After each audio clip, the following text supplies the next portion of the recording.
The first time we came here. Oh, Paimon remembers! Nahida's consciousness had been trapped by the doctor, but we followed the clues she left behind to help her. So much time has already passed since then, and it seems Sumeru's changing for the better now that Nahida's in charge, right? Paimon just hopes this peace will last a long time, and then Nahida won't have any more new problems to deal with. Yeah, guess you're right. We somehow always find ourselves right in the thick of it. Who knows what will happen next? Come to think of it, maybe it's all because of you. Maybe you're just a magnet for trouble.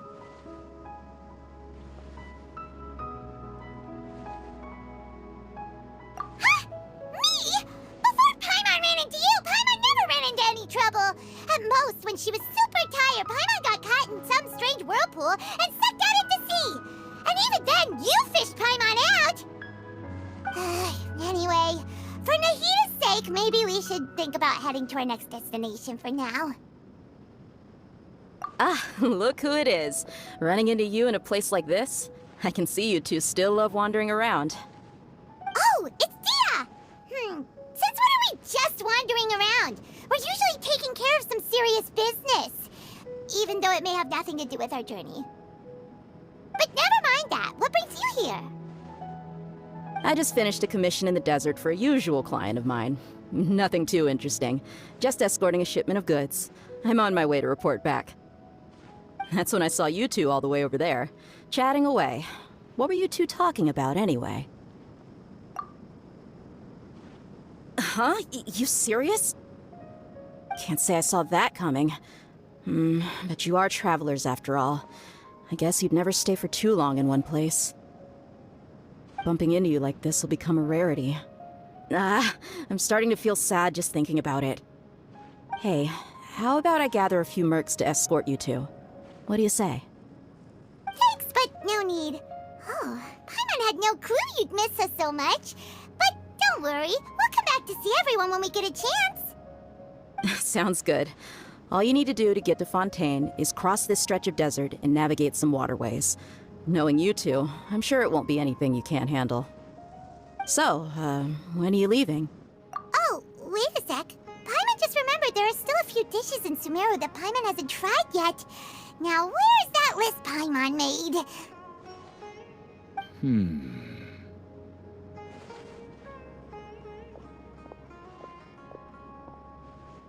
I see. Guess you won't be needing a going-away party or anything. It's sad enough to see you go like this. Though, now that I think about it, Sumeru wouldn't be what it is today without you. Seems true heroes always prefer leaving quietly. By the way, should we go say bye to Nahida?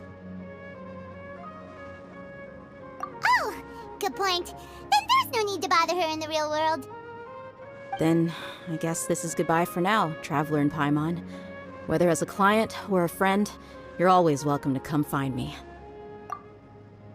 Goodbye, Dia. Bye-bye, Sumeru.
all that sand and water, we finally made it! Oh, this must be Fontaine's port. Wow, everything looks so advanced in Fontaine. Paimon's heard that the industry here is extremely developed, and there are all kinds of unusual machines. Just seeing the sights as a tourist is nice, but maybe it would be better if we found something to do. What do you think? Good idea! Nahida gave us loads of useful information. Seeking out the Seven is probably still our best source for information at this point.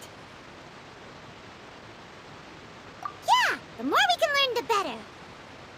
So, what do you think the Hydro Archon's like? Will we get along? Nahida said that she has a very unique personality, whatever that means. To learn about a nation's god, start with the nation's people. There seems to be some locals talking over there. Let's go see if we can join the party.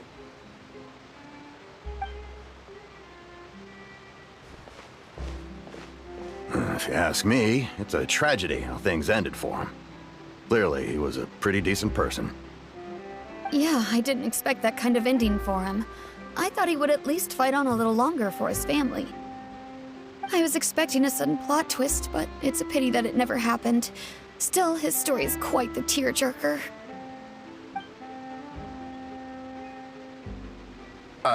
Excuse me. Can I help you too? I couldn't help but notice you standing here listening. Hi. We're travelers new to Fontaine, and we had something we wanted to ask, but you seem to be really busy talking about some kind of play, so we didn't want to interrupt. Play? Oh, no. We're talking about something that really happened. In fact, it's a case that was just heard a few days ago. Really? Like, a real trial? But the way you were talking about it and the words you used just now made it sound like some kind of story. Well, good tales are often based on true stories, aren't they? And what you see in reality may also be someone deliberately putting on an act while harboring ulterior motives. Whether something is true or not simply isn't that important. The main thing is whether the story being acted out on the stage is splendid enough. Oh, but it looks like you're not from around here. You probably don't know that the Fontaine Court of Justice is called the Opera Epiclese, or more commonly known as just the Opera House. But, shouldn't court cases be treated a little more seriously than that? Not to question Fontaine's way of doing things. It's just that putting someone on trial is usually a very serious thing. No worries. Other visitors to Fontaine have wondered the same thing. You could say that we just don't want to waste the moving stories behind those cases. And as for your worries about whether the cases are treated with due reverence, we have the absolutely just and honorable Chief Justice Neuvillette. As well as the Oratrice Mécanique d'Analyse Cardinal, a machine created by the Archon. Between the machine and the Chief Justice, false charges and injustice are a thing of the past now. Oratrice? Is it some kind of machine, too? Oh, Paimon's curious. We should check it out if we get the chance. Wait, Paimon almost forgot to ask you our question. Do you know what we should do if we want to meet the Hydro Archon? Oh, that's easy. Just go to the Opera House. Lady Farina practically lives there. You could definitely say it's her biggest passion. I think what they mean is that they wish to speak with the Archon personally. In that case, I'm afraid it's going to be a tad more difficult. You'll have to make an appointment well in advance, and it'll depend on whether or not she has any time slots available. Huh. Is the Hydro Archon super busy taking care of official stuff? Wait, didn't you say that she's always at the Opera House? No. Lady Farina seldom takes an interest with the nation's affairs. The reason it's difficult to make an appointment is simply because she's incredibly popular. That's right. After all, she is the Archon. Though she may tend to get a little dramatic from time to time, people can't get enough of her. Huh. First time Paimon's ever heard of an Archon being described that way before. Wait! Paimon gets now! The Hydro Archon is kinda like a big celebrity here, right? Yeah, I suppose you could say that. Perhaps you could even say our mascot. Hang on. This is still Fontaine's Archon you're talking about. You should show some more respect. Yes, you're right. I guess I should at least try to be a little more respectful in front of visitors. Otherwise, I might get arrested and find myself face to face with Monsieur Neuvillette. Come on. Sure, there's a lot of laws here, but nobody's going to be arrested for saying something disrespectful about the Hydro Archon. Alright, I think we get it. Thank you! At least we now know that we can find the Hydro Archon at the Opera House. But who knows how long making an appointment will take? Guess we could have a look around the city in the meantime. Hey! What are you looking over there for? Huh. Maybe something's the matter. She isn't going to jump into the water, is she? Maybe we better go check on her.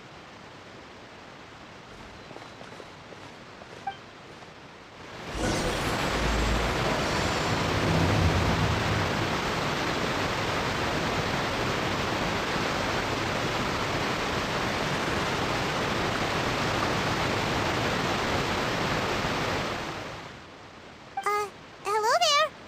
Excuse me. Are you alright? Huh? I'm fine. Thanks. Oh, okay then. We just noticed that you seem to be worried about something. About many things, actually. But there's nothing I can do but just keep my troubles to myself. I was just reminiscing about a place my brother and I would play when we were kids. It was just atop that hill over there. See? You're pointing at the sea.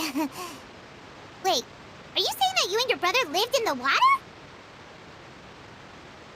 Though people call the waters around Fontaine a sea, it's actually just an inland lake that's filled with fresh water. And though I can still see that hill clearly in my memories, now it's been completely submerged. He would skip and jump, tossing sand in the wind. The sun shone brightly, and the air was filled with the scent of the sea. But now, the water is gradually swallowing our memories. It won't be long before it swallows us. Sorry. Paimon doesn't really get what you mean. I don't believe we've had the pleasure of meeting. Are you Lynette's new friends? Oh, and you are? Thanks for looking after my sister. She often comes here to reminisce about our childhood, that's all. There's no need for any concern. Allow me to introduce myself. I'm Linny, and this is my sister Lynette. If I had to guess, I'd say you must be travelers from abroad. Nice to meet you. Paimon is Paimon, and this is the Traveler. We just arrived in Fontaine.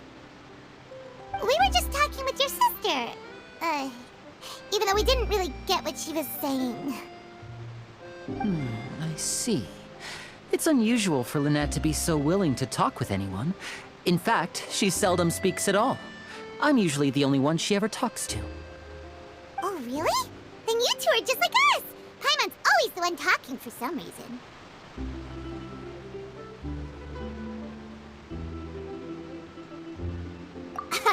So that's how you think it is? I also think my brother can be too talkative at times. Seems you were right, Paimon. We are quite similar. So, what did Lynette mean just now when she said that the water is engulfing your memories, and that it won't be long before it engulfs you too? Oh, that. It's from a prophecy that's been circulating in Fontaine for some time now. Well, I suppose prophecy isn't exactly the right word, because that implies a certain amount of uncertainty. There's no doubt about what's happening in Fontaine now. Where to begin?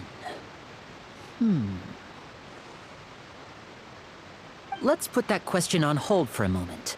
We still haven't formally greeted each other yet, have we? Did all the introductions earlier not count? Hello, Traveler.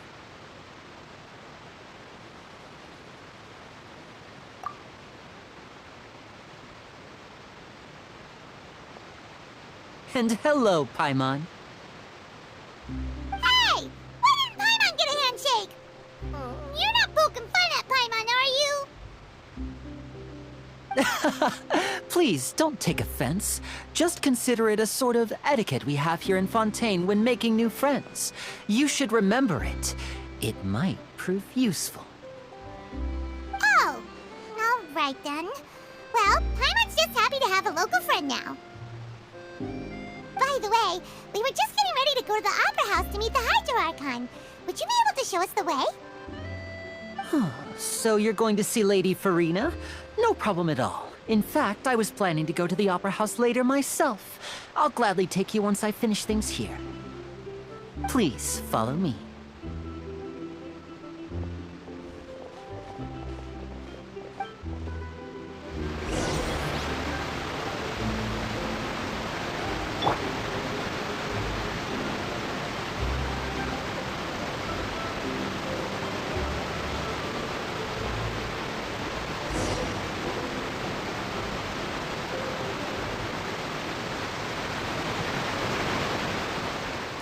You said you were going to see Lady Farina? Well, it seems Lady Farina has come to see you.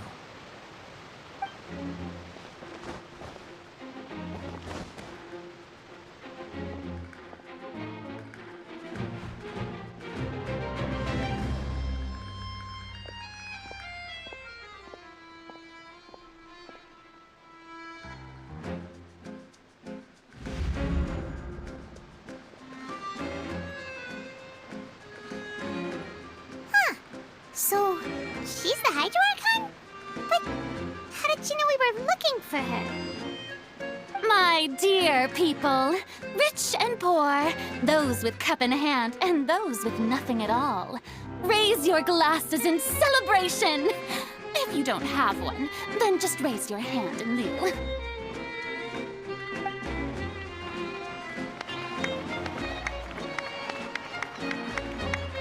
As you can all see, two unfamiliar travelers have arrived in our nation.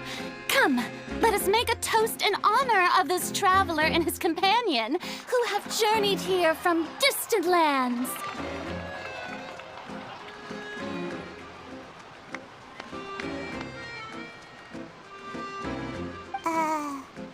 Is she talking about us?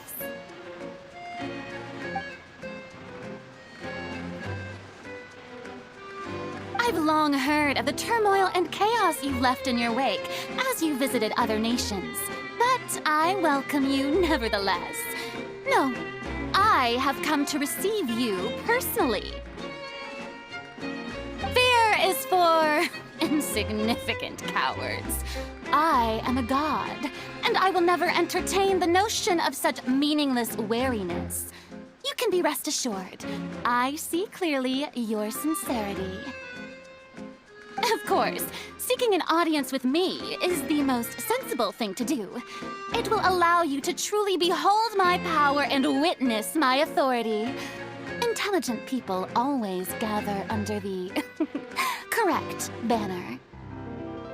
I, Focalor, hereby welcome you to the nation of Hydro and acknowledge the value and significance of your trip. Now, you may rejoice in this.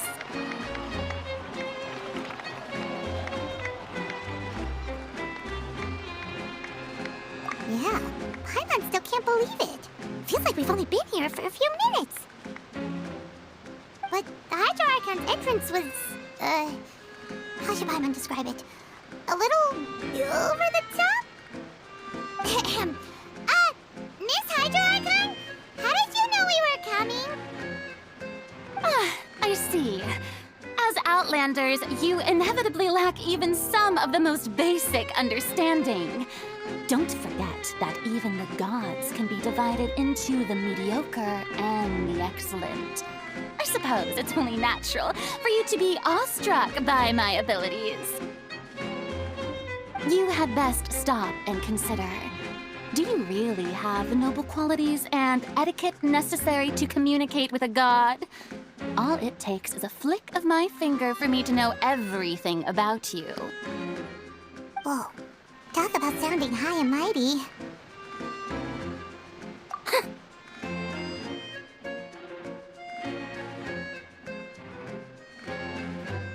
Oh?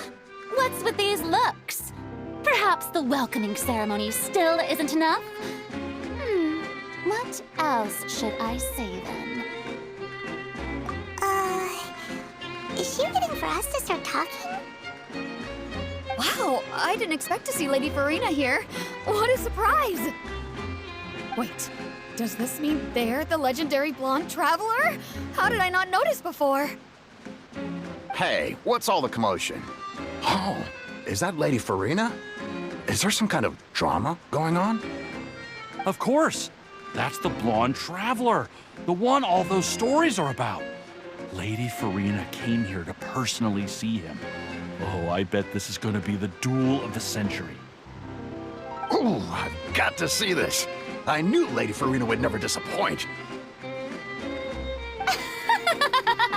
Yes, but don't get too excited now.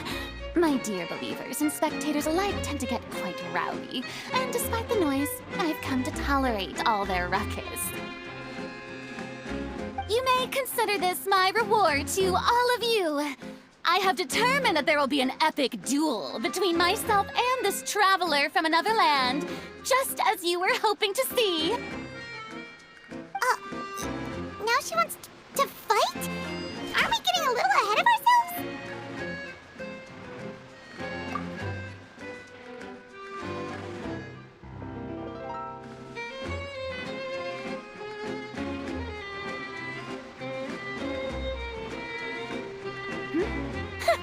Are you not afraid?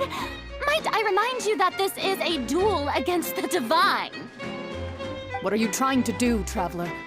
Provoking a god in front of her people? Stand down, Clorend. I admire his bravery. Few have the courage to draw their sword against a god. He is obviously a true warrior. Unfortunately, people nowadays only crave to be thrilled, and a mere duel will not slake their thirst for excitement. Oh, yeah, she's right. Just a duel wouldn't be all that interesting. On Araneus, criminals are always requesting duels to defend their honor. I'm getting a bit old, to tell the truth. You see. Then, as the god of justice, I shall face this traveler in another kind of duel. A duel in court! Whoa, all right! Now that'll be worth seeing! Right. This is Fontaine, after all. Such a grand opera house, it would be a pity not to use it. Why do you care so much about the crowd's reactions? Seems you've spent a little too much time in the opera house.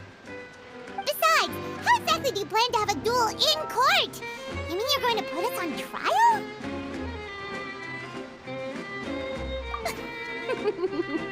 Oh, we have reason to put you on trial. It's obvious, isn't it? According to Fontaine law, no one is permitted to release any flying objects within Fontaine city limits during the first 3 days of each month. You are clearly guilty of violating this law, no? Oh, so that's what they've done wrong. That's our Lady Farina. No one knows the laws of Fontaine like she does. You call that obvious? What kind of law is that?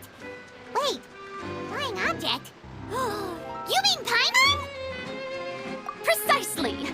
Now, if you two have no objections, then in the name of the Hydro Archon, I order your arrest. My apologies, Lady Farina. I don't mean to spoil the fun, but if you would allow me to interject, I don't think that Paimon here meets the definition of a flying object. You tell her, Linny! Finally someone who's not crazy. How could anyone call Paimon a flying object? Ah, great magician Linny, my beloved citizen. I'll permit you to object, but how exactly do you plan to prove your claim? As a magician who just rained on your parade, I naturally should shoulder the responsibility of saving the show. So, with such an audience gathered here, allow me to perform a trick for everyone.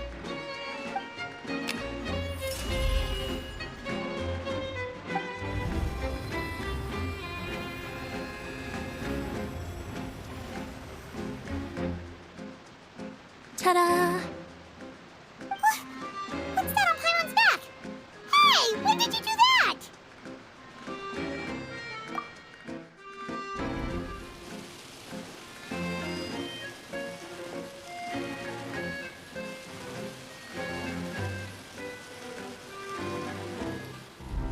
There. As you can all clearly see, Paimon should be classified as, well, something like a balloon. This rope has been in the Traveler's hand all along. It was just that no one could see it before. Huh?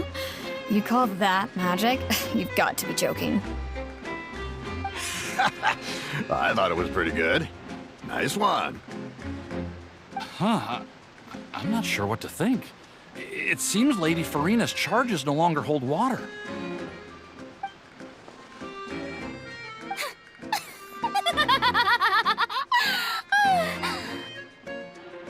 Amusing.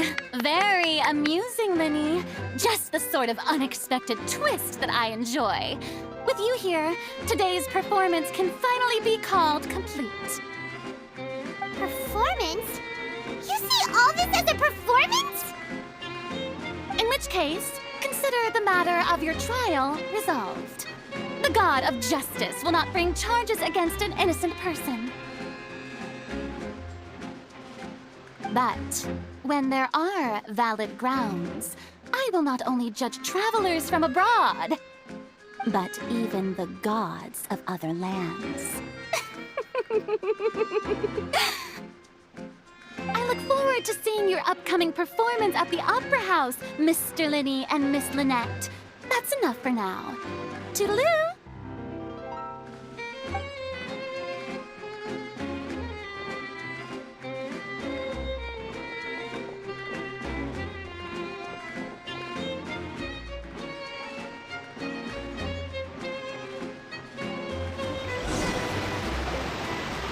Just like that! She's gone! Well, that's the most unpredictable Archon Paimon's ever seen. He never even had a chance to ask her anything. But that's a problem for future Paimon. That whole scene just now was really... Don't mention it. I just happened to remember that there was such a law, so I did a little preparation, just in case.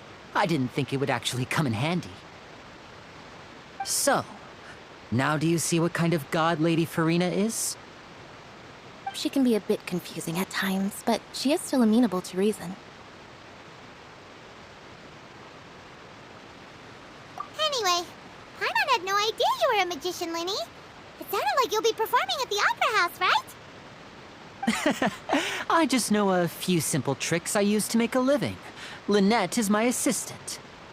It will actually be my first time performing on the most prestigious stage in Fontaine, the Opera House. But isn't the Opera House where criminal trials are held in Fontaine?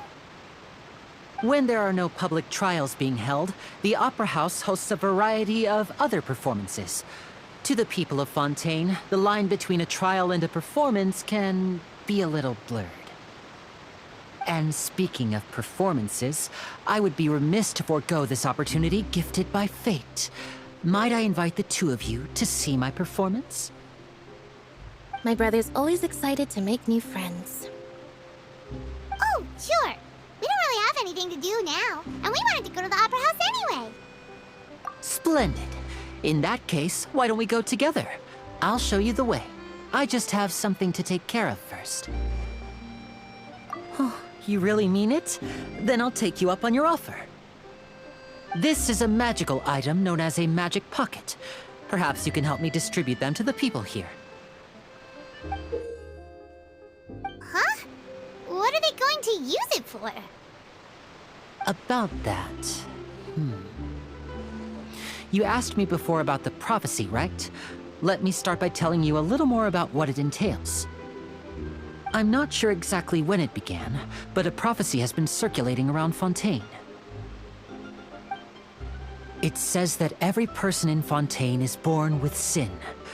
No matter how the nation of justice holds trial after trial, this sin cannot be absolved. Until one day, the water levels in Fontaine will rise, and the sinful people will slowly be drowned. In the end, the people will all be dissolved into the waters, and only the Hydro Archon will remain, weeping on her throne.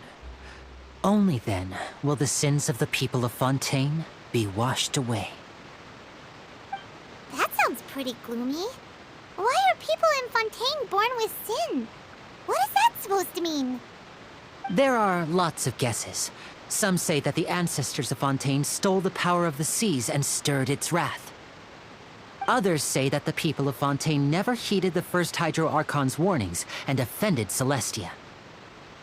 But here in Fontaine, evidence is what matters. There hasn't been concrete evidence for any of these claims, so they can only be regarded as conjecture.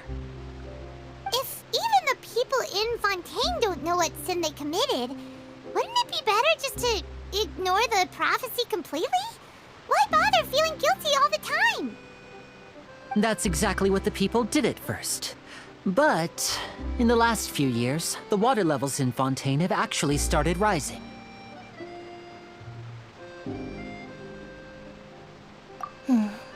Many places have already been completely submerged, and now lie beneath the sea. Many people carry on with their lives as before and shrug it off as a natural phenomenon. But my family and I think that the people of Fontaine shouldn't ignore the possibility, which would end up sentencing them to death. We hope that at least the people who reside near the waterfront can move away before it's too late. So, we've started distributing magic pockets to them. As a magical item, these magic pockets have astonishing capacity. I'm sure they will come in handy when people are moving their belongings. Oh, Paimon gets it! It's like preparing for a rainy day! But this is more than a bit of rain. Perhaps only absolute power could ever contend with such a catastrophe. But who knows? We're just tiny specks in the grand scheme of things. Now, if you'd like to help, then please give these magic pockets to anyone nearby. Be sure to convince them to take it, regardless of what they say.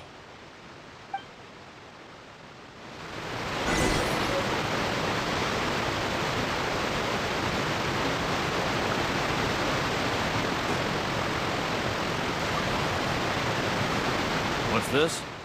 So you also believe in the prophecy. Keep it. I won't have any use for it. What? You mean you don't believe in the prophecy? No, I believe in the prophecy. But I also believe in another story. The story says that people once lived in the ocean. They were one with the ocean and couldn't live apart from it. But as time wore on, people desired to live on land and developed blood vessels, encapsulating the sea within their bodies. Thus could people set foot on land. So, if you ask me, when the water rises and takes us all, it'll be like we're going home. Oh, we hadn't heard that one before. But people can't live underwater. They'll die. You should probably still take it. All right, I'll take it. I guess I just feel that being dissolved into the water doesn't necessarily mean death.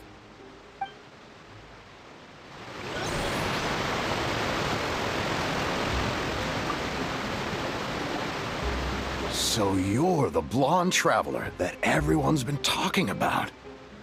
My apologies for not recognizing you earlier. Oh, a magic pocket? Seems you really thought of everything. I guess it's better to prepare for the worst and hope for the best. Thanks. Please, also thank the magician on my behalf when you get the chance.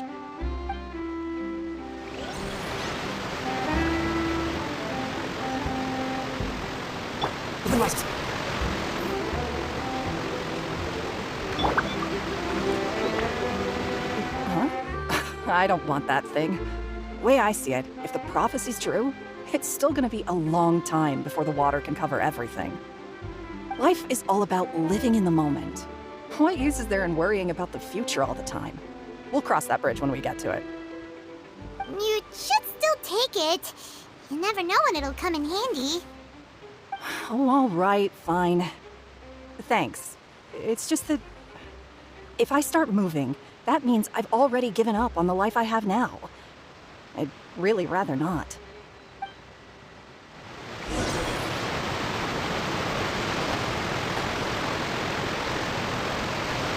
Oh? You already handed out all of the magic pockets? That was fast. So, what did people have to say? I bet you heard some, interesting opinions. Yes, but that will change once disaster strikes. I know they'll change their minds, so it's only right to help them prepare. Is there anything else you need to do before we leave? Yes, one last thing. I have the magic pockets made by a workshop in the court of Fontaine. Since we're out and about, I was thinking about bringing him some more materials. So, you want to collect materials? Just tell us what the materials look like and we'll help. Many hands make light work. Oh, that would be much appreciated. We'll need some Romaritime flowers. I remember seeing them near the waterfront on the east side of the harbor.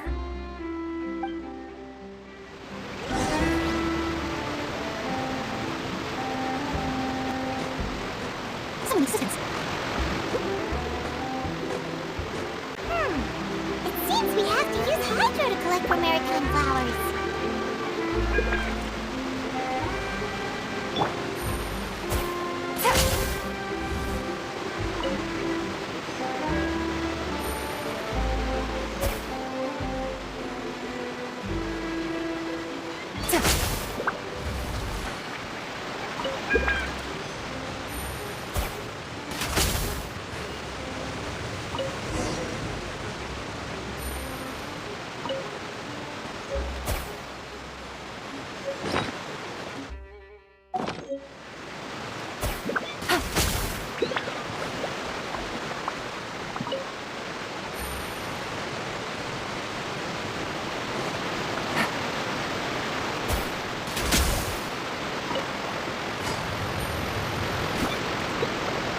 You made quick work of that. I can tell you're an experienced traveler. I've also finished collecting a few here. Maybe next time you'll feel like helping too, Lynette. No way. I'm in power-saving mode today.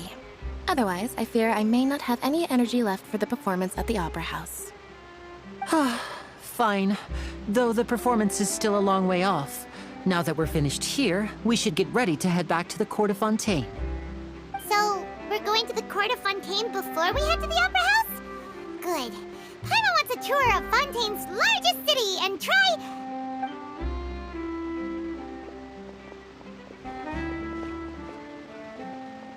Wait, shh. Have you noticed that person over there? The young girl. Huh? What's wrong with her? Paimon didn't notice anything. She's obviously a thief. Magicians and thieves practice similar methods. We divert attention, and a distracted audience is one that won't discover what you're really doing. Watch her movements carefully.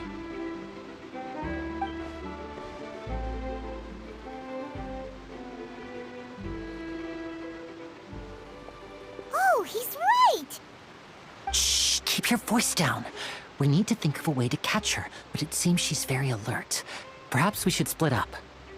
You two can ride the lift over there and wait up top. I bet that'll be her escape route if she tries to run. All right, let's go.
Lenny wanted us to wait.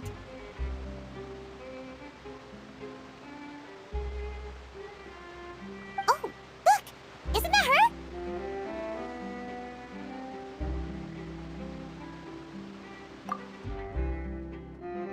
Oh no! Did she notice us? She started running the other direction! What should we do? Should we chase her?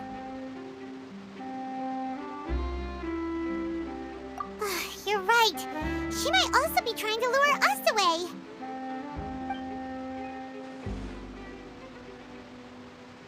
Nothing's happened for a while now. Paimon wonders if Lenny caught the thief. Yeah, let's go.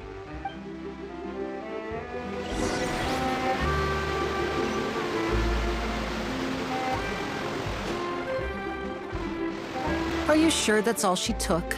You should check to make sure you're not missing anything else. No, that was all. Oh, I can't thank you enough. I didn't notice a thing earlier. Anyway, I should be going now. Thanks again. Oh, were you returning what the thief had stolen? That's right. Pity I wasn't able to catch her. She distracted me by dropping the thing she stole on the ground. By the time I looked back, she was already gone. I saw the general direction she went, but Lenny twisted his ankle, and I needed to make sure he was okay. Oh, did you get hurt, Lenny? I'll be all right. It's just a twisted ankle, that's all. In fact, it's feeling better already. If you want to play at being a hero, at least try not to get hurt doing it. Imagine what would happen if you managed to derail our performance as a result. You're right, you're right. Sorry, Lynette. I have to admit that the thief was even more skilled than I had anticipated. But at least we were able to get the stolen items back, so it wasn't a complete failure. What a slippery little thief! Guess things turned out all right in the end, though. Lenny's initiative paid off! All right, let's put this little detour behind us. We should go to the court of Fontaine now.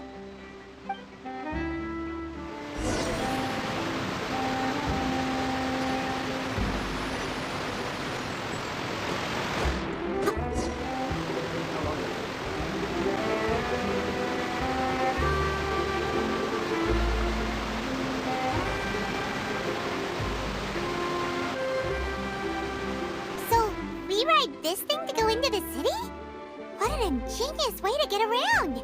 People in Fontaine really know how to use water! This is an aquabus. It allows people to travel between several key locations around Fontaine. It's pretty convenient, but the ride can become a little dull after a while. The scenery is always the same. That's why it's better to travel with friends. So you mean it's still boring even when I'm riding with you? No, that's not what I meant. It's just that, well, you don't really talk that much.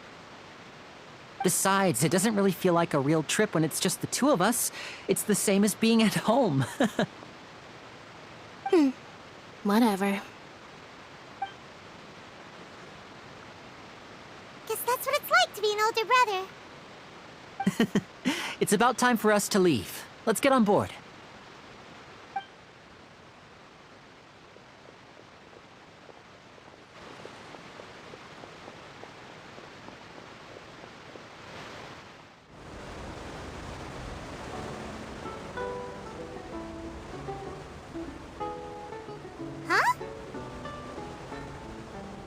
What?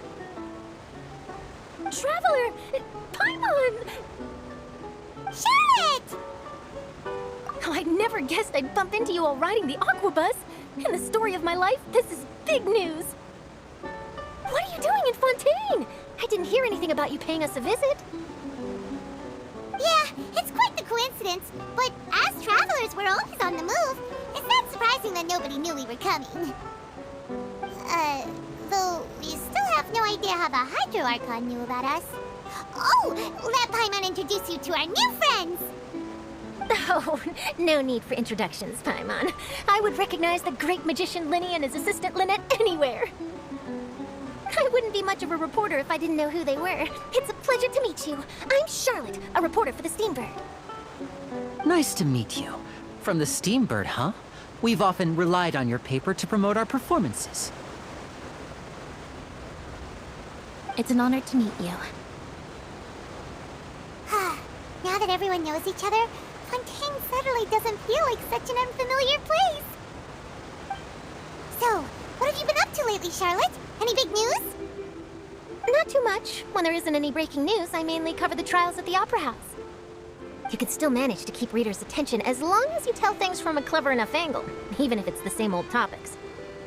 For example, reporting on how a scammer once deceived vulnerable girls into relationships, or how a financial criminal was once so poor that they ate a single piece of bread for 5 days. You're right. Seems you know me pretty well. What I'm really after is exclusive, sensational news pieces that could shake the country. These smaller stories are a waste of my talents. Oh, I just remembered. I've been following a case lately. Well, a series of cases, actually. You mean the serial disappearances of young women case?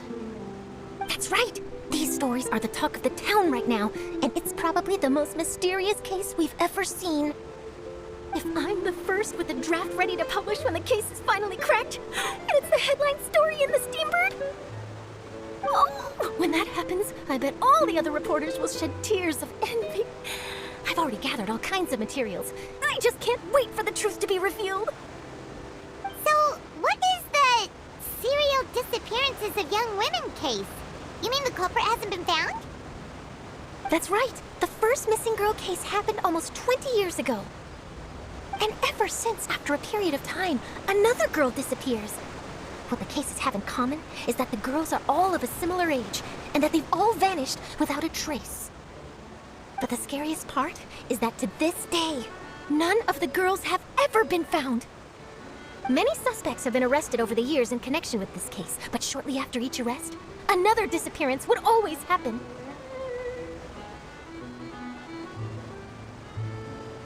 Yes, it's possible. But either way, I believe that every case has some precise truth behind it, waiting to be exposed. Yes, I agree. And at the very least, the family of those missing girls deserves some sort of explanation. I just imagined for a second what I would do if Lynette were to suddenly disappear.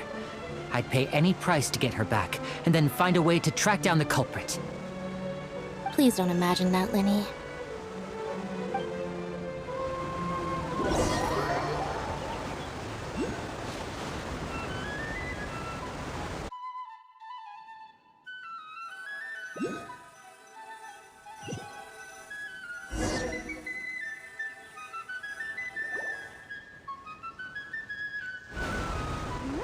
Hey, we're almost there! Look!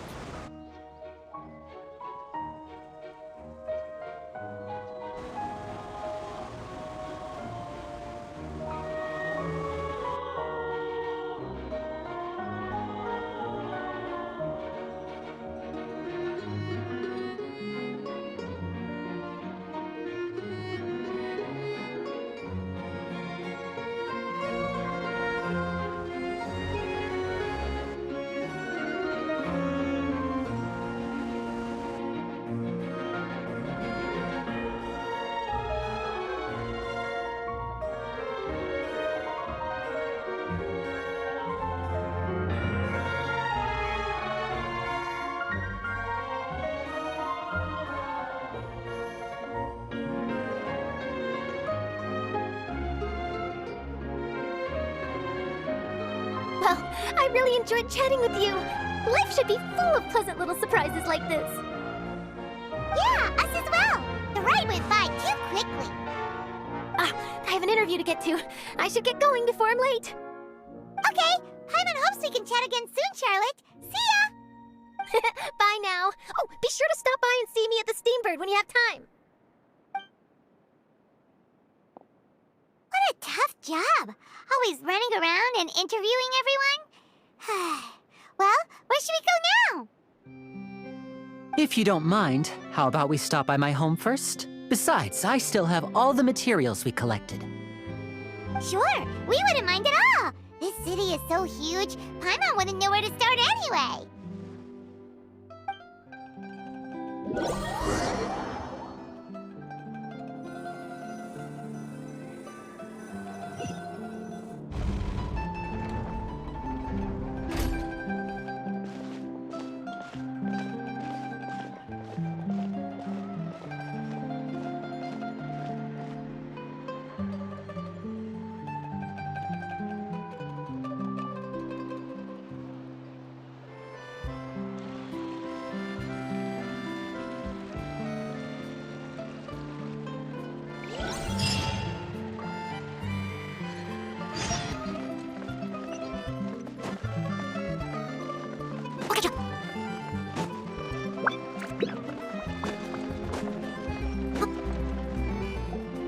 This is our current abode. Ah, Fremine, you're home. Where did everyone else go? I have some new friends that I would like to introduce. Oh, they all just went out a moment ago. I see. Everyone is getting busier now that Father will be returning soon. I suppose that can't be helped. Allow me to introduce you to my little brother, Fremine. He is a phenomenal diver. Hello. Nice to meet you! Paimon is Paimon, and this is the Traveler! Oh, you sound very proud to have a diver as a brother, Linny.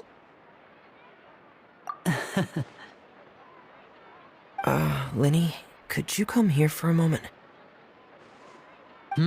What is it, Fremine? Do you have something to tell me?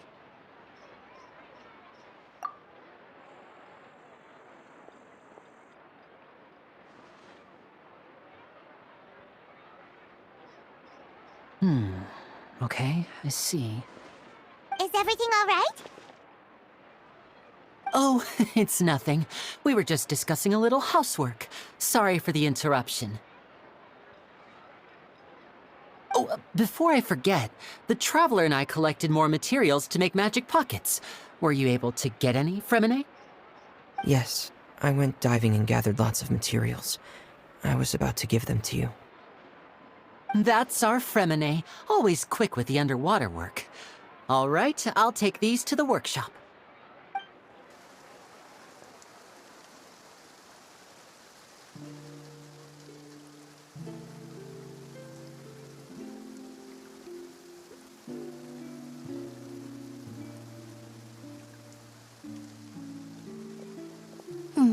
Looks like rain. Oh, you're right. But wasn't it clear and sunny just a moment ago? Fontaine's weather sure is weird. I'm afraid that's just how it is here. It often rains on days where there are trials being held in the Opera House, but don't worry, it'll clear up soon enough. What's wrong, Fremine? There's a legend about the rain that I tend to believe. It's said that a dragon of water once resided in Fontaine. Though we don't know where the dragon went, every time it weeps, the skies will cloud up and pour out rain.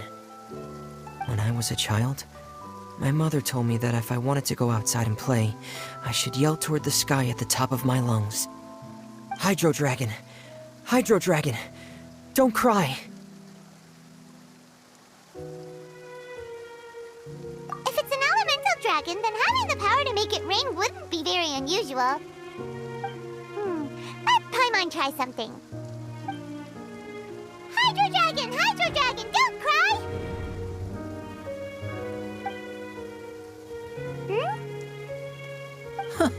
Doesn't seem to be of any use. It is just a legend after all. You know, you might be a more popular magician if you understood the concept of romanticism. Or could at least play along. Sorry, it might be because we've never met the Hydro Dragon. Perhaps it can't be comforted by the words of strangers.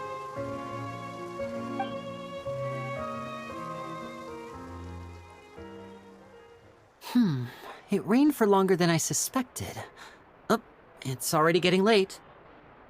Was there something you needed to do, Linny? Yeah, some preparations for the show at the Opera House. I need to find a way to catch the last aqua bus of the day. On the day of the performance, just ride the aqua bus to the island of Aeneas.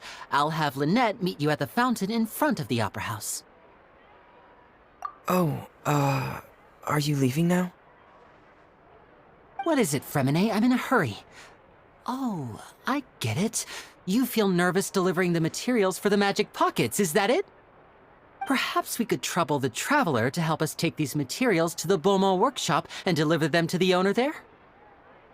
I'm afraid that Fremine can be quite introverted, and the boss there tends to be pretty talkative. Fremine has always been a little afraid of her.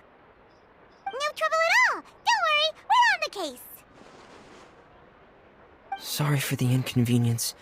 I'm quite useless when it comes to such tasks. I'll think of a way to make it up to you. Oh, no need! This will be a walk in the park for us!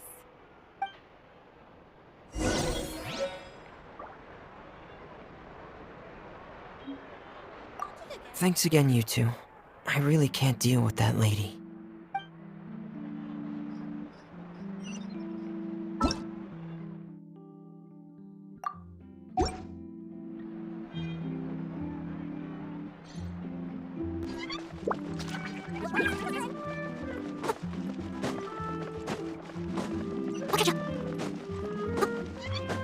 Someone needs assistance. Hello? Is there anyone here? Oh, hello there. New customers? Looking to buy, or do you need something made? Or perhaps you're just looking for a chat with me. Oh no, we're just here to deliver some materials. Here they are. They're for making... what were they called again? Ah, these must be for Magic Pockets! I could tell right away. I've already made several orders worth now. No need. They've already prepaid several batches worth. When they told me what they'd be using them for, I even offered them a discount. But they insisted on paying the full amount, saying that I had a business to run. It seems both their hearts and their pockets are made of gold. Whoa. So, is Linny actually loaded? I can't say for sure, but who knows? Maybe there's good money to be made being a magician in Fontaine. Hey! Is this machine what you use to make stuff here? It looks really advanced. Why use your hands when a machine can do the work? It would be a waste not to use the latest technology, and wasting is a kind of crime. But where does a big machine like that get its power from? Well, it's a little complicated. I'm not sure I can put it in layman's terms for you. But basically, everything we usually use here in the city is powered by indemnitium. It's a type of energy that's produced from trials. Huh? How can trials produce energy? Well, I'm not completely sure of all the details myself, but basically, when a trial is in session, the Oratrice Mécanique d'Analyse Cardinale harvests people's belief in justice and converts it into energy to be used all around Fontaine. So that's what its other function is? Paimon heard that the Oratrice was created by the Archon to make judgments. But Paimon still doesn't get it. How could something unreliable like people's beliefs be turned into a stable power source for these machines? Oh, yeah! So that means the Hydro Archon relies on the machine to take the energy created by belief and turn it into power for all of Fontaine, right? Even though I've never heard anyone really put it that way before, it sounds like it makes sense. Besides indemnitium, we have another type of energy called pneumosia. It isn't produced by the power of the Archon, but it is unstable by nature. Even now, it still cannot be widely used by civilians. I thought I'd find you hard at work, but here you are chatting the day away. Since you're already talking, I'm sure you wouldn't mind a few words with me. You again? Didn't I already promise you that I'd have the more I owe to Confrérie of Cabriere by next month? Why are you hounding me now? Yeah, but how do we know that you won't go running off by the end of this month? I want 50% today. Wait, no, 70%. Huh? You... Seems business isn't so great for the workshop. We've already finished our job and delivered the materials. Maybe now's a good time to leave? Hey, hold on! Before you go around trying to collect payments, why don't you settle your own debts first? If Confrérie of Cabriere wants to poach clients from Northland Bank, that's fine. But I'm afraid you still owe the bank a hefty sum of mora. So why don't we work things out between us first, before you get back to your little conversation here? You're from Northland Bank. But we said we'll pay everything we owe next month. Why are you hounding me now? Traveler, Paimon! I didn't think I'd run into you here in Fontaine. What are the chances? We're surprised to see you too! What are you doing here in Fontaine? You didn't want to stay in Snezhnaya? Long story short, I've already been in Fontaine for some time now, and honestly, things have been pretty boring. But it seems that fate brought our paths together today. Not only will I have some good friends here now, but ones who always seem to find trouble. Either way you look at it, it seems things are going to get a lot more interesting now. Pretty sure we'd want to avoid anything that you'd find interesting. Besides, our trip here has gone pretty well so far, right, Traveler? Hey, you, Northland Bank boy. Aren't you forgetting something? Don't interrupt. It's not often I run into the Traveler like this. Why don't you wait for me over there for a while? You kidding? Aren't you the one looking for us? You really expect us to sit and twiddle our thumbs while you catch up with your friends? Listen to me, boy. If you want Chamora, fine. Why don't you come and take it? Hey, I just said not to interrupt. Oh, by the way, Traveler, the last time I took Tonya and Tusser ice fishing, Tusser said... Hey! That's way over the line! All right, boys, let's see who has to pay up now! Can you at least let me finish one sentence? Fine. Though the bank told me not to get rough with our clients. You're the ones who started it. This is an act of self-defense. You two will have to be my witnesses, okay? I'm sure this won't take long.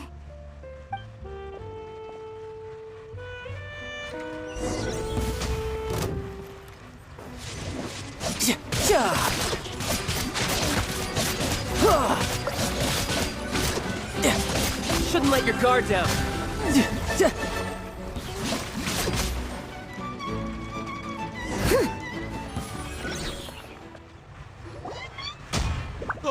What's your deal, Brad? How are you so strong if you're just a staffer from Snezhnaya's Northland Bank? Wait, don't tell me you're... Oh, now you notice. It's a little late, don't you think? Just make sure you understand that you don't mess with Northland Bank. Got it?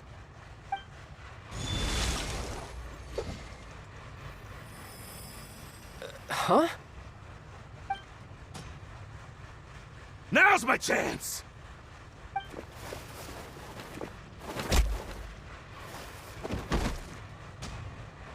Huh. That was weird. I'm not sure. It's as if I suddenly lost control of my hydro powers when I needed them. Maybe there's something wrong with my vision? Strange. How could that happen? First time Paimon's ever heard of someone losing control of their vision. Never mind. It doesn't matter. If I want to stay sharp, I shouldn't be relying too much on my vision anyway. Besides, I always have my delusion in case I need it. So what are you doing in Fontaine, child? I don't see its work for Northland Bank. Well, I guess it's because I've been in a bad mood lately. Huh? What kind of reason is that? Wait, since when do you feel down about anything? I don't know. Maybe I still have a lot to learn about myself. But recently, there seems to be some sort of restless power stirring inside of me. And I don't know why, but every now and then I feel like I'm in a terrible mood. Maybe you losing control of your vision just now is connected with that power you're feeling inside. That is a possibility. I can't remember if I ever mentioned it before, but when I was 14, I fell into some unknown abyss. It was during that time I learned nearly all of my abilities. The one who took me under her wing and taught me was named Skirk. She was always quiet and very mysterious. Nobody knew where she came from or what she had been through, and she was always very strict when teaching me combat techniques. One time, I asked her why she was willing to take me on as an apprentice. From what I could make of her answer, it was because I had awakened it, and traces of it remained on me. She said that all my combat training would be useful in the future. But what is it? What did you awaken? She never explained that, but my guess is that it's related to a dream I saw when I had just fallen into that abyss. In my dream, I was in the deepest depths of the sea, and the boundless seabed was all around me. But in front of me appeared a whale that was so massive, I felt like I couldn't breathe. A whale? Oh, that sounds familiar! When we fought against you before, you summoned a huge whale that seemed to leap at us. Is that the one? That's just an abstract form of a whale that I create using my elemental powers. It takes that shape because the scene I dreamt of the whale has always been stuck in my mind. I'll never forget it. So you used the whale as inspiration for one of your moves? Huh. Seems a little twisted to Paimon. So why don't you just go ask your master? Maybe she knows the answer. You make it sound so easy. Ever since the incident I experienced there, I've never stopped searching for Master Skirk and that unknown abyss. But it's been years now, and I've still found nothing. There isn't even a trace of the place where I remember falling into the abyss. Oh, it sounds like some kind of ghost story. Yeah, I'm out of leads at this point, but there's nothing more I can do. It seems that strange encounters in this world tend to be elusive like that. Oh, seems the time really flies when I'm talking with you. I just remembered I have somewhere else I need to be, so I should get going. What? More work for the Northland Bank? No, it's more of a personal appointment. Lately, I've been sparring with some of Fontaine's official champion duelists whenever I'm feeling bored. Official champion duelists? You mean it's their job to duel? Yep, in Fontaine, before a criminal goes to court, they're given one chance to defend their honor by requesting a duel with an official champion duelist. The champion duelists are all powerful fighters selected from among the nation's best, and the duel itself is a no-holds-barred fight with no specified stopping point. So engaging in such a duel is regarded as a symbol of defending your honor. If a criminal manages to win the duel, they'll be acquitted, but if they lose, they'll have no choice but to stand trial. And the worst-case scenario is that you're simply killed in the duel. Though it's rumored that Fontaine has a death penalty, from what I can tell, no one has ever been officially sentenced to death. So really, the only people who opt to duel are those who have suffered a grave injustice in being accused, or those who greatly value their honor. Otherwise, why gamble with your life? So, do many people actually get out of their trials by winning the duel? Apparently, it's exceedingly rare for anyone to actually win.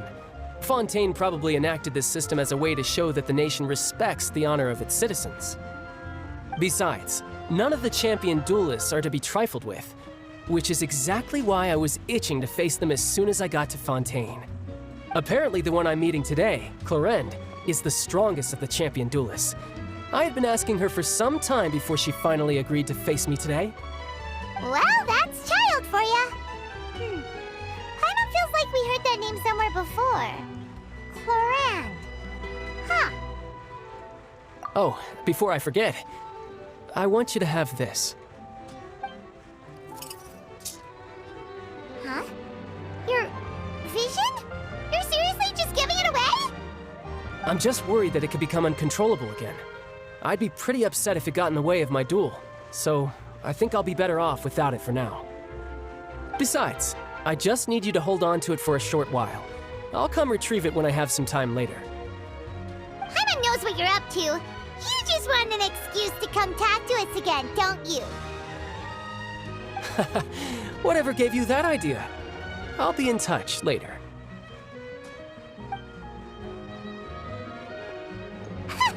That sneaky guy.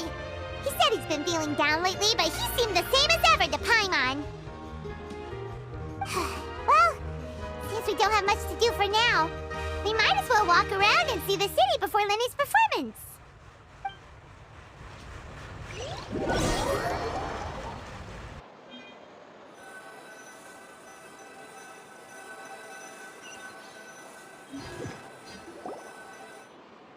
Wow!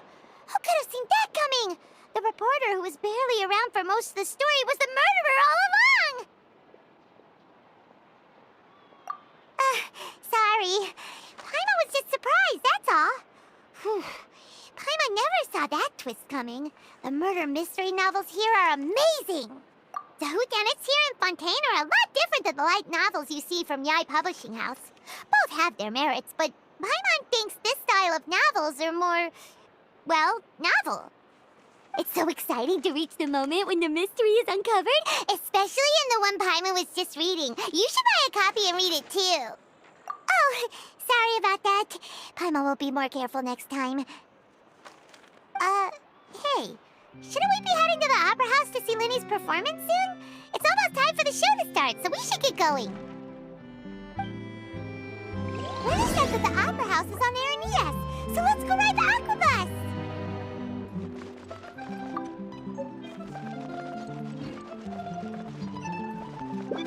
Someone needs assistance.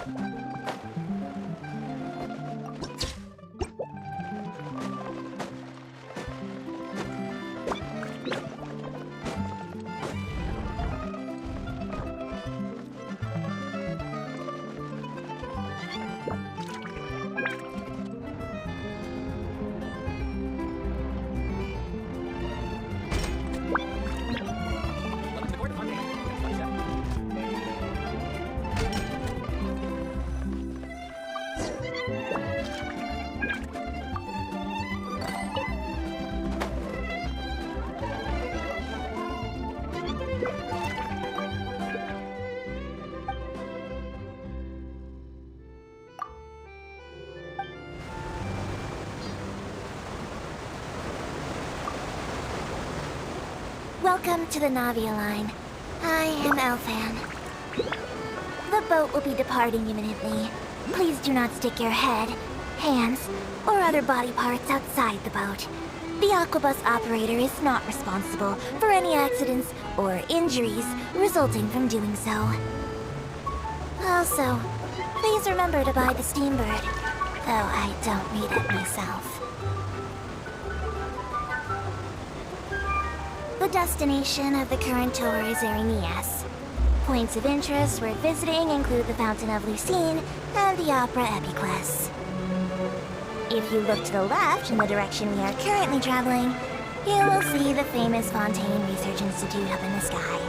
An experiment gone wrong turned new sightseeing opportunity. Human ingenuity truly is a wondrous thing.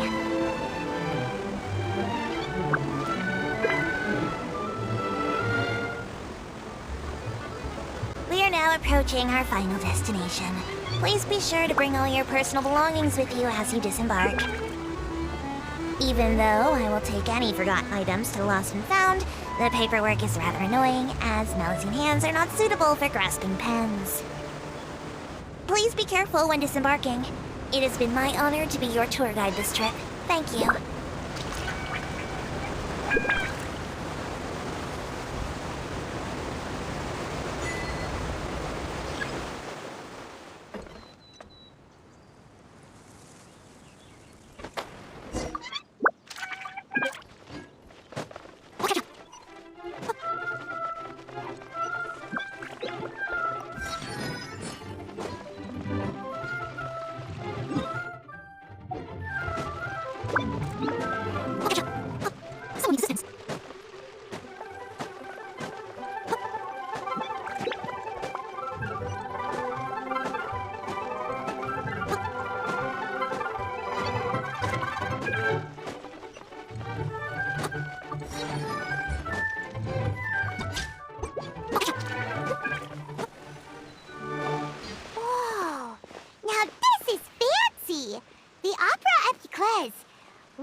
Forward to it.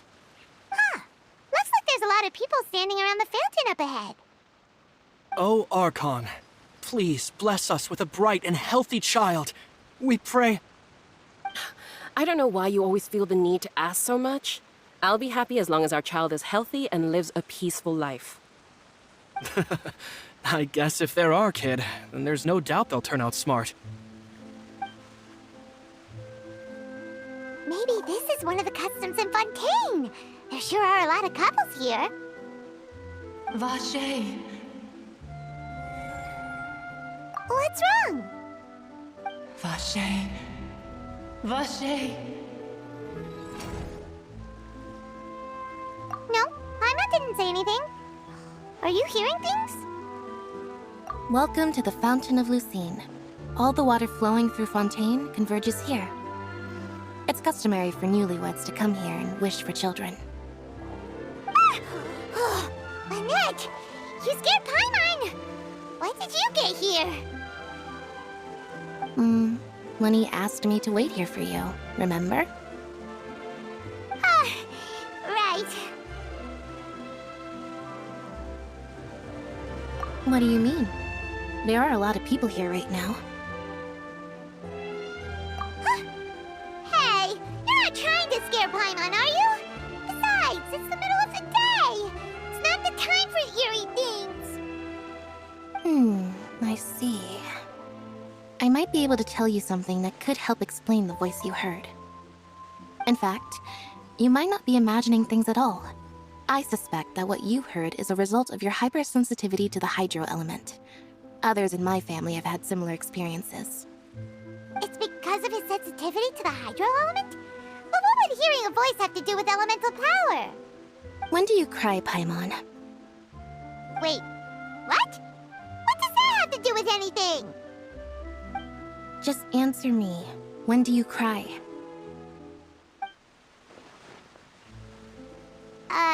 when Paimon's really sad? Oh, and when Paimon's super happy. Oh, and also when Paimon's really, really scared. Then you should understand that tears contain your most intense emotions. Like I just mentioned, the Fountain of Lucine is where all the flowing water in Fontaine converges. Even the tears that fall to the ground will eventually gather here. So maybe what you heard was the intense emotion coming from someone's tears. So, what did the voice say? Huh. If you were hearing their emotions, then Paimon wonders what happened to them. Rather than worrying about them, we should worry about my brother first. Don't let that calm look of his fool you. He tends to get pretty nervous just before a performance. So chatting with Linny might help him relax a little before he goes on stage. Oh, right. That makes sense. Let's go in and see Linny.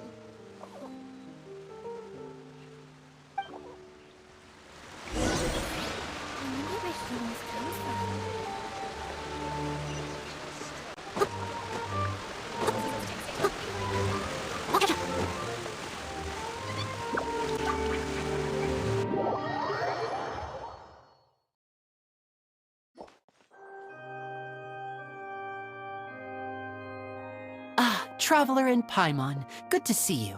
I knew you two would come. Are you kidding?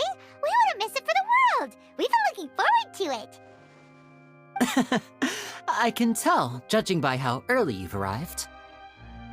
But you're actually right on time. The audience still hasn't started entering the venue yet, which means now is the perfect chance for us to take you to the best seats in the house. Wait just a moment, I'll fetch the tickets.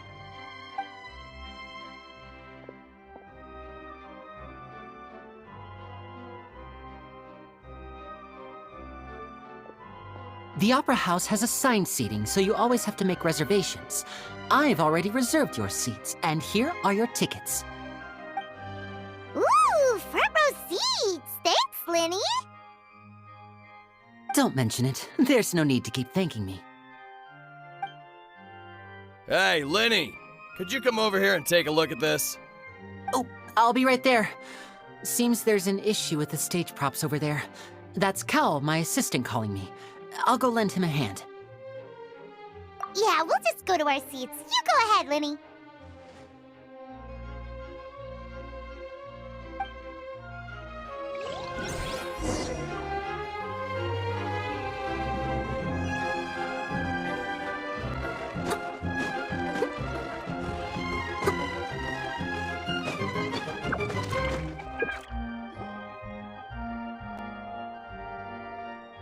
Oh, these should be our seats. Come on, let's sit down.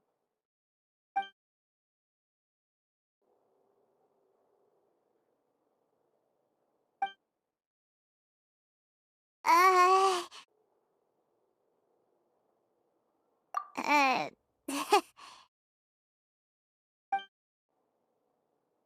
Hey, Traveler. Maybe we should strike up a conversation with the person next to us. Since we're sitting together and the rest of the place is practically empty still, it's kinda awkward if we don't say anything. Oh, you little... Of course you put this on Paimon. Excuse me, I did not realize you felt awkward. I am terribly sorry. I would be perfectly happy to chat with you if that is what you would like. Oh, so you heard all of that, did ya? Boy, you sure have good ears. Paimon thought she was keeping her voice down. Wait, that's not it, Paimon's. Sorry, Paimon's the one who was being rude, talking under her breath like that. So, let's talk, but, what should we talk about? Oh, Paimon's got it. You're also here early and sitting in the front. Are you a friend of Linny's too? A friend, you say? Well, if Mr. Linny would like to be my friend, I would be more than happy to reciprocate. Oh, so you're not friends with Linny then? Oh, this is getting more awkward by the second. Paimon nearly forgot to make her introduction. Nice to meet you. Paimon is Paimon, and this is the Traveler. We just arrived in Fontaine. It is an honor to meet you two. I have heard of your deeds across Tevat. And as required by proper etiquette, I will also introduce myself. I am... Oh, Monsieur Noirceur, what an honor it is to have you here to see my show. Ah, Mr. Linney. I should say it is in fact an honor for me to see your performance in person. Wait, Noirceur? Could he be... I saw you all chatting just now, but it seems you still don't know who Monsieur Noirceur is. Allow me to introduce you to Fontaine's Chief Justice. That seat is always reserved for him. It wouldn't be too much to say that he's the symbol of justice and honesty here in Fontaine. Whoa! Sorry for being so rude just now. Paimon had no idea you were such an important person. No offense taken. Being Chief Justice is merely what I do for work. Nearly every person has their usual reserved seat, so I'm not so special, really. And by the way, I should probably let you know, even though I would prefer not to. There's someone sitting up there in the VIP seats that has been striking a pose for quite a while now. I believe she is trying to give you a most elegant and impressive first impression. So I think you should take notice of her sooner rather than later, otherwise she may become flustered.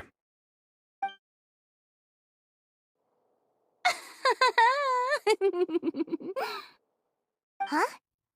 Oh, it's Farina, the Hydro Archon. Huh. She sure has a smug and satisfied look on her face. Guess she has no idea that you saw right through her act. Very good. That is for the best. No need to pay her any more attention. We may now enjoy the show. Huh? So is this what things are like between the Chief Justice and the Hydro Archon? All right, please wait just a moment longer. I've pretty much finished my preparations, and the performance will start as soon as the audience has made their way to their seats. Yay! The show's finally about to start! Paimon can hardly wait! Paimon's never seen a real live magic show before!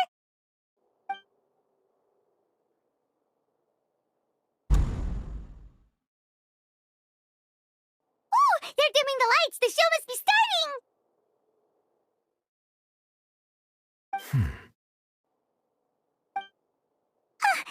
Sorry.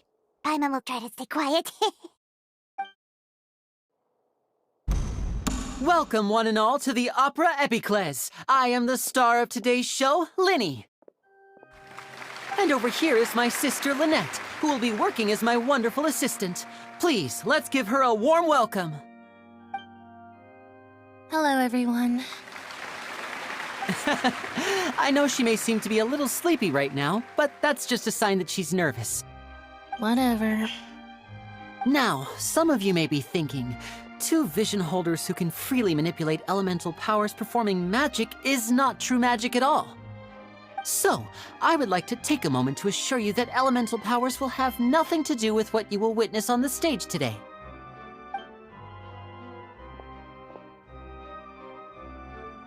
Both Lynette and myself have removed our visions for the show. That way, even the gods won't be able to help us.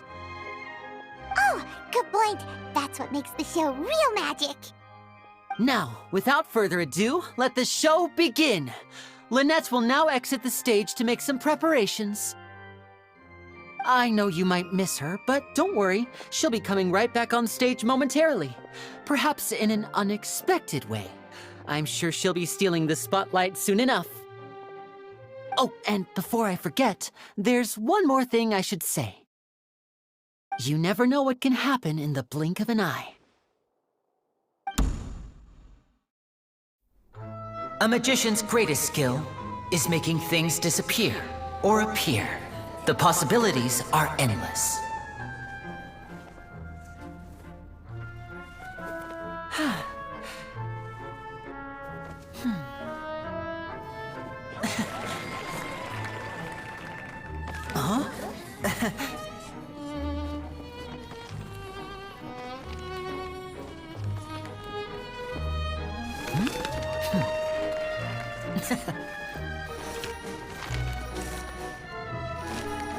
But this isn't what you came for. These little tricks, you've seen them all before. So it's time for something truly extraordinary, don't you think? This one's a little tricky.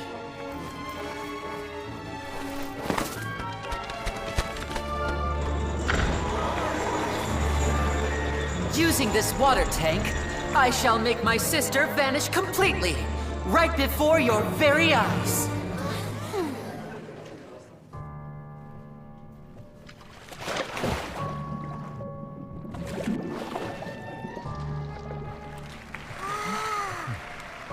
It's actually quite simple. She'll just turn into air bubbles and float right out of the top.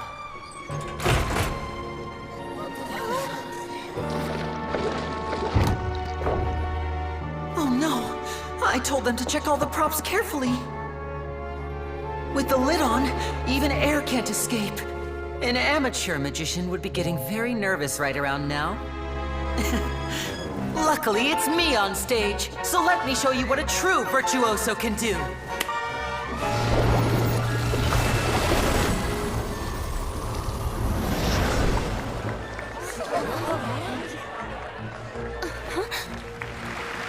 Lynette, are you still there? Don't go too far. We don't want to use up all our magic. Hi, I'm back. Uh-huh.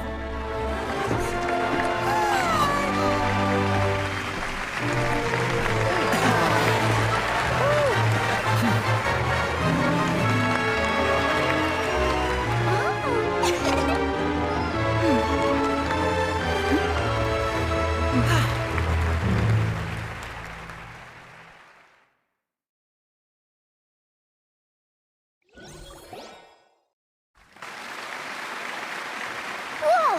What in the world just happened? How did he do that? Paimon didn't see him do anything! Wasn't Lynette inside the water tank?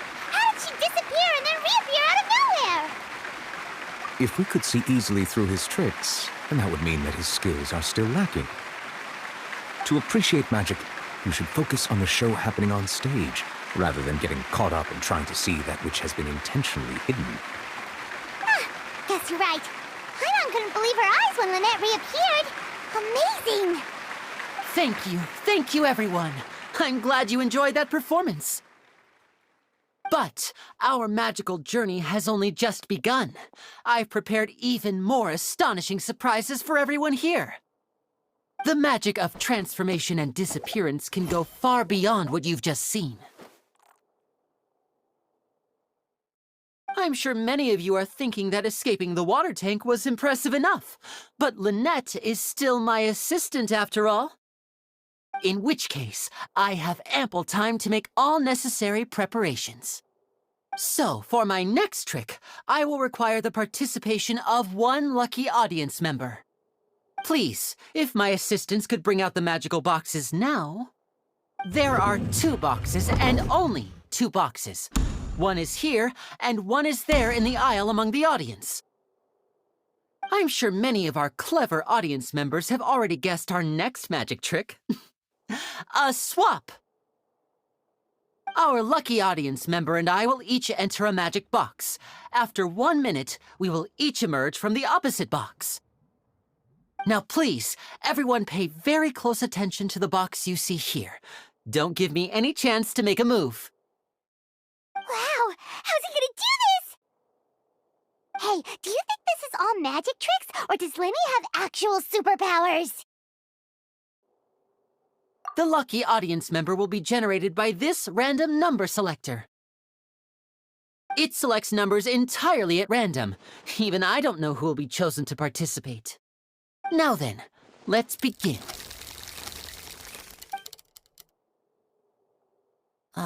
Let me see. Oh, row 7, seat 3. Congratulations! You now have the chance to experience magic firsthand for an entire minute. Please, come forward. My assistant will take you beside the magic box. I'm sorry, it might be a little cramped inside, but no need to feel nervous. We've carefully arranged everything for you to be as comfortable as possible. You don't need to do anything, but no matter what strange things may happen, don't come out of the box. If the magic is interrupted, who knows where you might end up? You might even find yourself in the Fortress of Meropide. Oh, okay. All right. Before I enter the magic box, there is one more thing I need to ask the audience to do. Could you all give me a countdown? Like this. 60, 59, 58. Just keep counting down. You can go a little faster or slower if you like.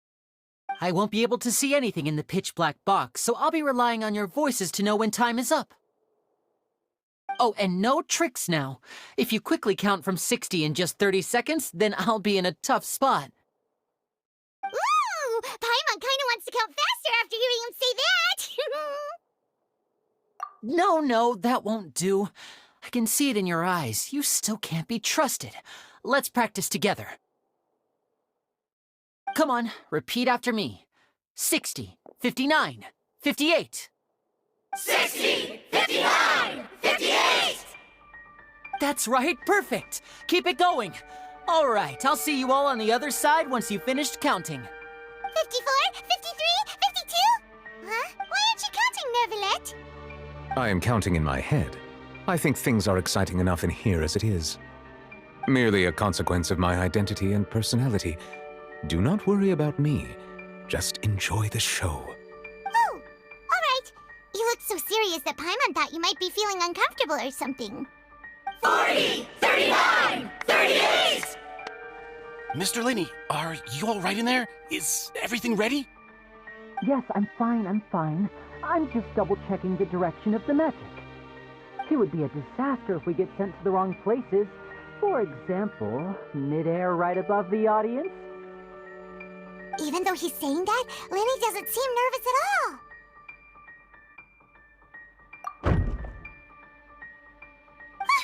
What was that noise? Did you hear it too? Not sure. Anyway, it doesn't seem like anyone's worried about it. 25, 24, 23! What's wrong, Mr. Linney? I can still hear you moving in there. I seem to have accidentally knocked over a decoration. I'm trying to fix it, but it's pitch black in here. I can't tell left from right.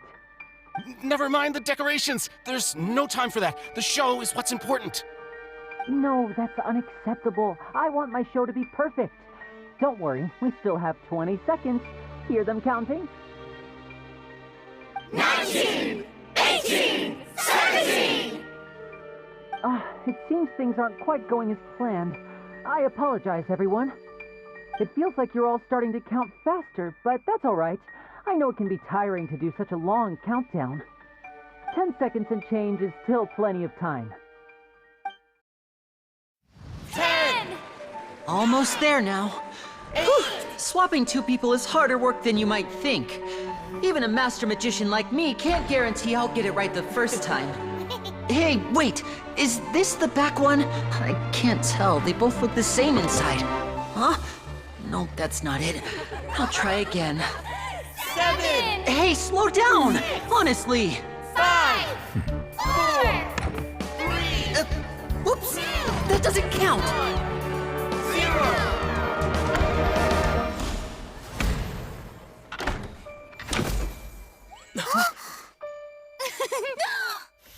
Ta-da!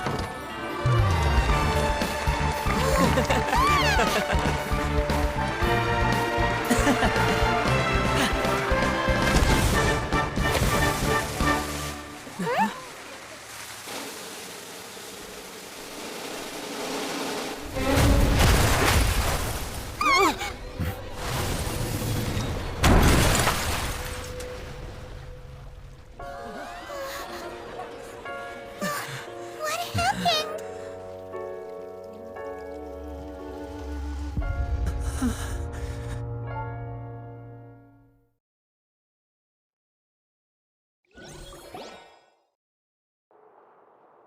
Huh? Is this part of the show? Mr. Linney, you're going to use magic to fix the stage now, right? What happened? Oh no. Maybe this isn't part of the show. The girl was still in that box, right? This performance is over. Medical staff with me. Guards, secure the scene and detain all the performers. Seal the exits. No one is allowed in or out at this time. Yes, that's right. If this was just an accident, then we must investigate the cause. But if this was all part of some scheme, then then those accountable will not escape the judgment of the God of Justice! No need to be alarmed, you two. We'll get to the bottom of this soon enough.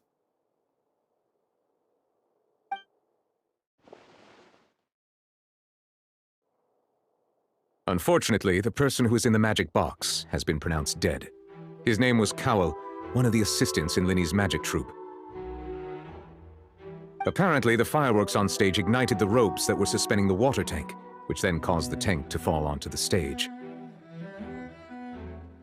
As of now, we are still not sure why we found Cowell in the box, rather than the guest from the audience.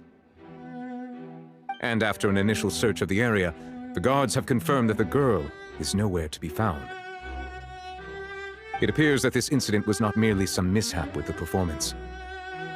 And there are many indications that it is connected with the case of the serial disappearances of young women. The serial disappearances case? That's the case that Charlotte mentioned before!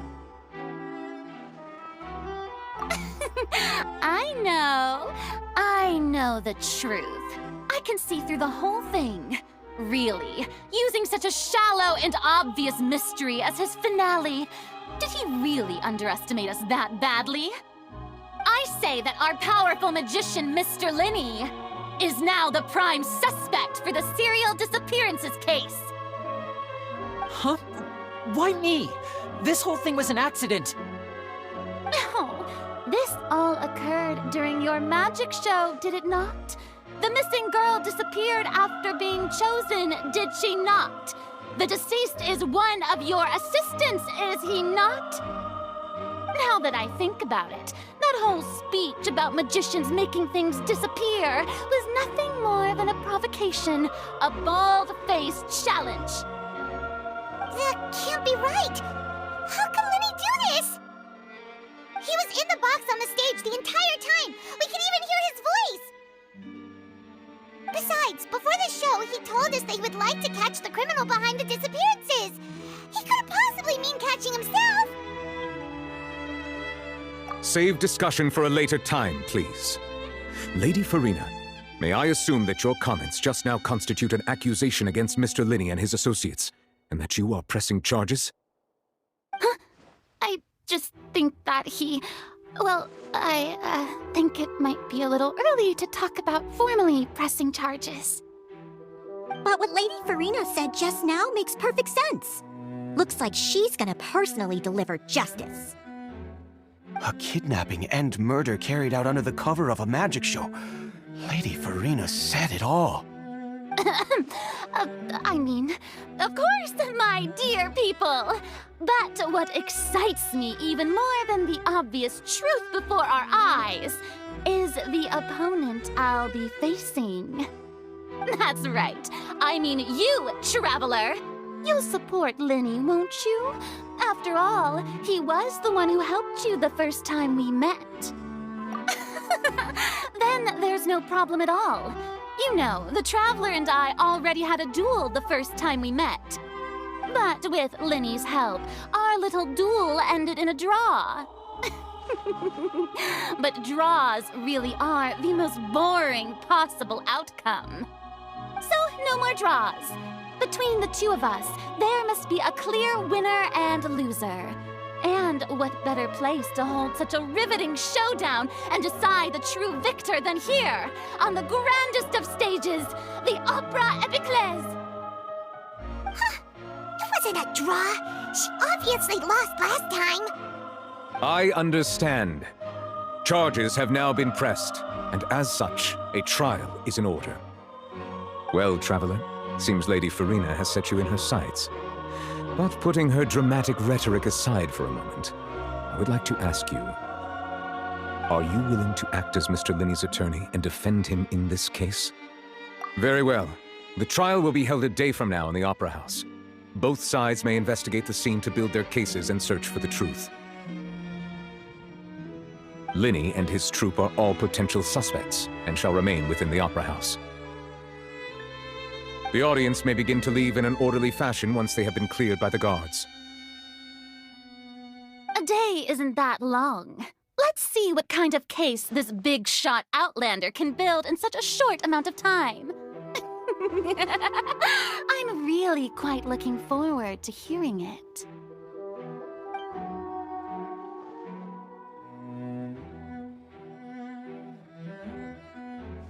Lenny! Sorry about everything that happened just now. Were you frightened? Of course! Who wouldn't be scared after witnessing an accident like that? Yeah, I'm a little shaken up myself. How could this happen? And poor Cal. I know you already claimed that you would defend me, but now it's just us talking. Tell me, do you think I could possibly be the murderer? Good to hear. Thank you so much for trusting me. I'm sure everyone sees me as the biggest suspect at this point. But if you ask me, the whole thing is mysteries layered upon mysteries, such that all that's left is confusion. I don't know whether what happened there on the stage was purely an accident or not, and I don't know why poor Cal was in the box. As for how that girl chosen from the audience could suddenly disappear, I'm afraid I don't have any answers either. If someone tampered with my performance, then we need to figure out what they did. Even a skilled and knowledgeable magician like myself couldn't pull all that off in just 1 minute. Which is precisely why we need to investigate! As this book says, the impossible could not have happened. Whatever happened must have been that which is possible. Paimon bought them when we were reading at the bookshop in the city earlier. Pretty cool, huh? Don't worry, Paimon used her own savings to buy them. It wasn't from our travel funds. I think they look cute on you, Paimon. You have good taste, Lynette! That's the right attitude. Feeling depressed isn't going to help me now. I need to get back to my normal self. But with the guards watching our every move, it's going to be especially difficult for Lynette and I to prove our own innocence. Good thing you agreed to be our attorneys. Thanks for that. We'll be counting on you. Yes, thank you so much. Yeah, just leave it to us. Oh, since we're going to start investigating, Paimon has a question first. Where did Lynette go during the performance? Oh, well, I'm afraid that would involve some of our essential trade secrets as magicians. The secrets behind our magic are past saving, Linny. I suppose you're right. The truth behind our tricks is going to be important evidence that will be weighted during the trial. 'Tis truly a pity. As a magician, our magic show is a work of art. We've poured countless hours and spared no effort in perfecting it. But if revealing our secrets will help you uncover the truth behind what happened, then it will be well worth it. We should go somewhere else if we're going to discuss our magic tricks. We'll go speak with the guards, and in the meantime, you can go investigate the stage and the seating areas. Alright, let's go have a look while the investigation teams are still here. Detective Paimon is on the case!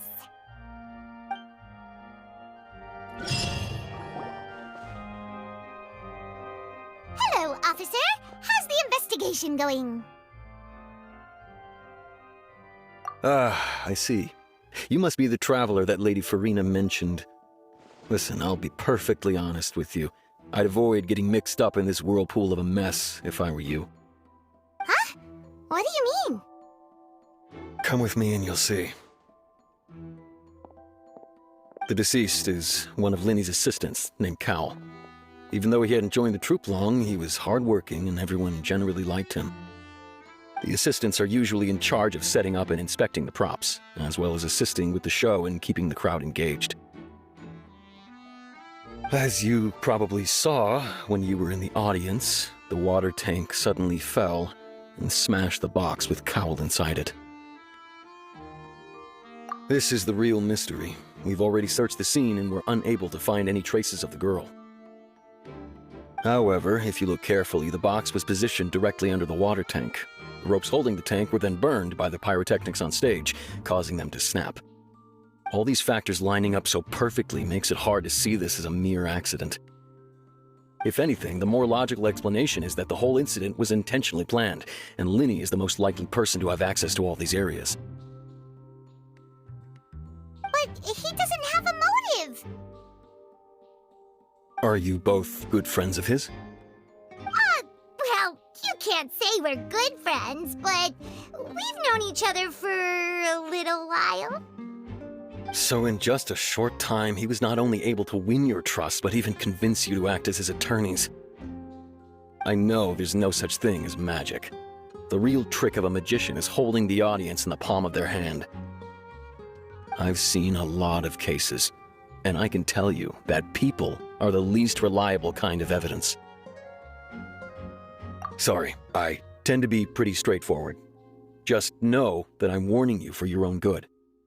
Anyway, you may investigate the scene of the crime yourselves if you're curious. Who knows, maybe you'll be able to come up with some new evidence.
Oh, this location has also been cordoned off because the Magic Troupe members are currently considered prime suspects.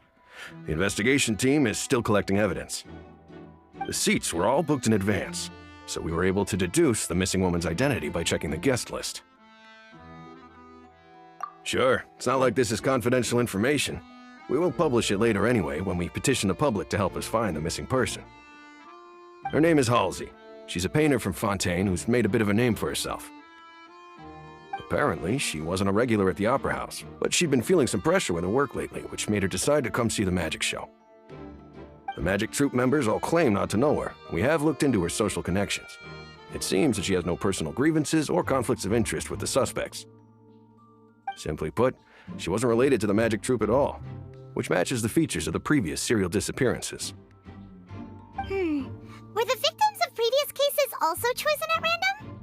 That's how it seems to us, in any case. Apart from the fact that they were all young women of around the same age range, there really weren't any other connections between them. Okay then. No need to be so formal. If you do happen to see the missing girl, please be sure to contact us. It is of utmost importance that we get to the bottom of these disappearances.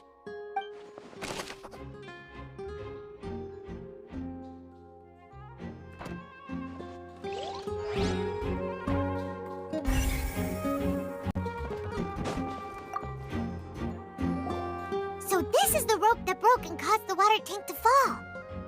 The rope looks pretty durable. How can it be burned through so quickly by fireworks? Why are you suddenly so serious, Traveler?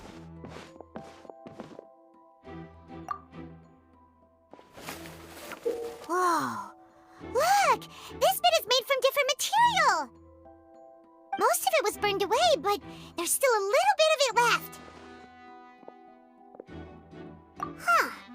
So if a rope meant to hold something was made with that kind of material in it, then that means... Wait, why don't you write all this down? Let's take notes.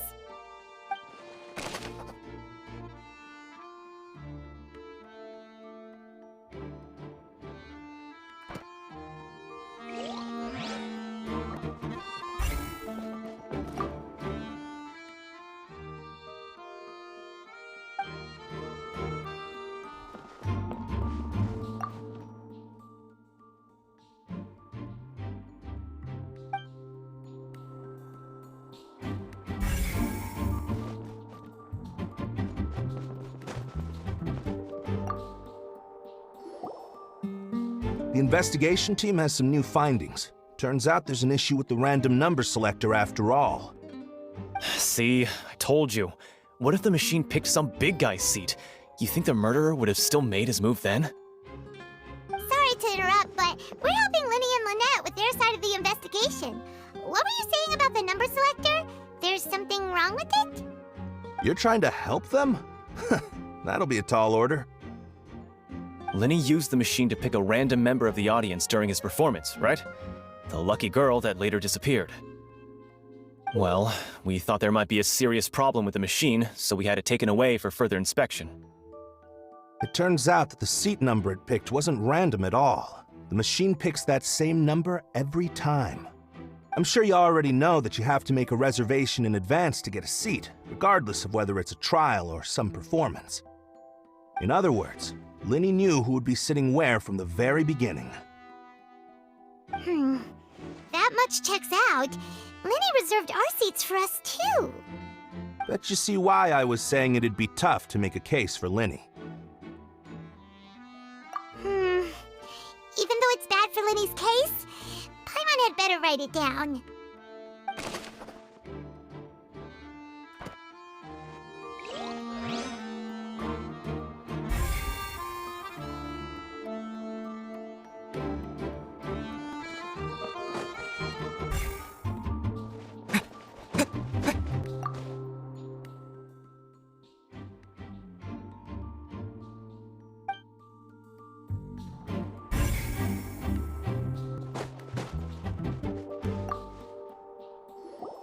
I see that you're investigating the area.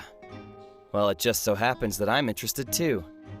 If you find any new and interesting leads, be sure to share them with me, all right? We don't have too many thoughts yet. Then why don't I tell you my hypothesis first? The way I see it. And I'll start it with that loud thud. The thud? Oh, you mean the sound that happened during the countdown? Yes, exactly. It wasn't terribly loud, but I suspect that most people heard it. It's just that everyone was awaiting the results of Linny's trick with bated breath, so no one paid it much mind. But now that the incident has happened, the thud has become an important clue. That makes sense. So, what do you make of it? I'm of the opinion that it may have been the sound of Linny's accomplice, Lynette perhaps, jumping atop the water tank or something like that. And when the pyrotechnics went off, she cut the rope, sending the water tank crashing down. Wait, wasn't the noise we heard too loud for that? Perhaps the balance wasn't right, leading to a particularly rough landing. Well, that's true.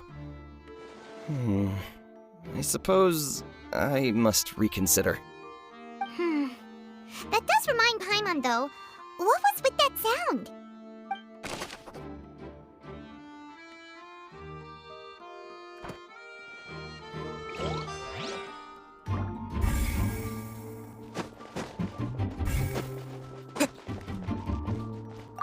Linny's still talking to the guards.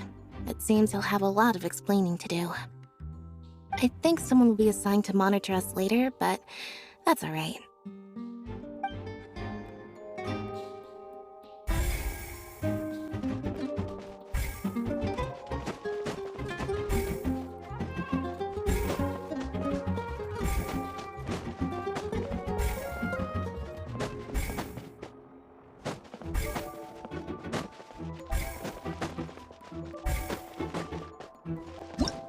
Whoever the murderer was, they must have made preparations well beforehand. This rope was obviously tampered with. People needed to register and reserve a seat for the show. That, combined with this number selector, could allow you to pick a young lady instead of some old fogey. Why would it be him? How strange. Gosh, no wonder the serial disappearances never got solved. We all heard that noise, didn't we?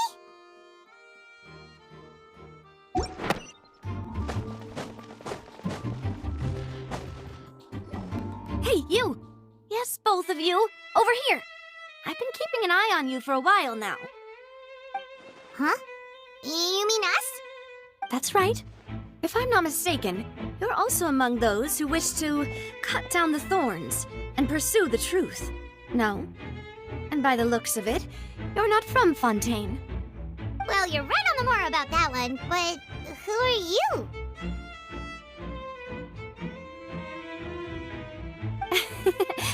Have you never heard of the Spina di Rosula?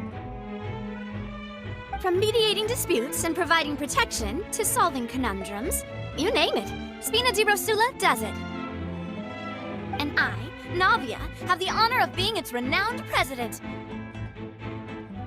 Though those who play by our rules call me boss. I'm Silver, her attendant. Pleased to meet you.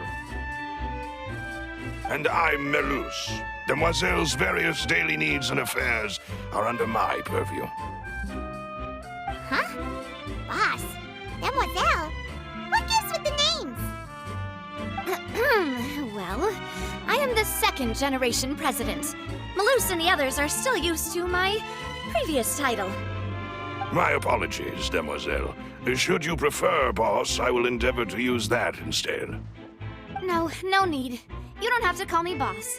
Just Navia is fine. Okay, if you say so. Not that we're members of Spina di Rosula anyway. All merely trifling details. Never mind. Now, back to the situation at hand. That's right. I've always kept an eye on the serial disappearance cases. My interest stems from a matter back from my father's time. Judging from the look of things, I find Linny an unlikely mastermind. Really? We think so too! That's why we're looking for clues now. But how did you come to that conclusion? Intuition, naturally. My unparalleled intuition. Verena sure was quick to point the finger at Linny without any decisive evidence whatsoever, wasn't she? But that's not uncommon for her. If you remember, the Justice had to interrupt her and ask if she was pressing charges just to keep her from getting carried away. Anyway, a trial begins the moment someone levels charges. And, of course, there was no way Verena was going to back down in that situation. Sounds more like you just don't trust the Hydro Archon. Well, what's your opinion? I must admit that she can be interesting at times, but liking her doesn't mean that I'll blindly agree with her. All right, I've answered your question. Now, it's time you answer mine. Wait a minute, did that answer count? Well, I say it does. But don't worry, you won't hear any pointless questions from me. In your opinion, do you think it's right to treat a trial like it's an opera? Well? And why would that be?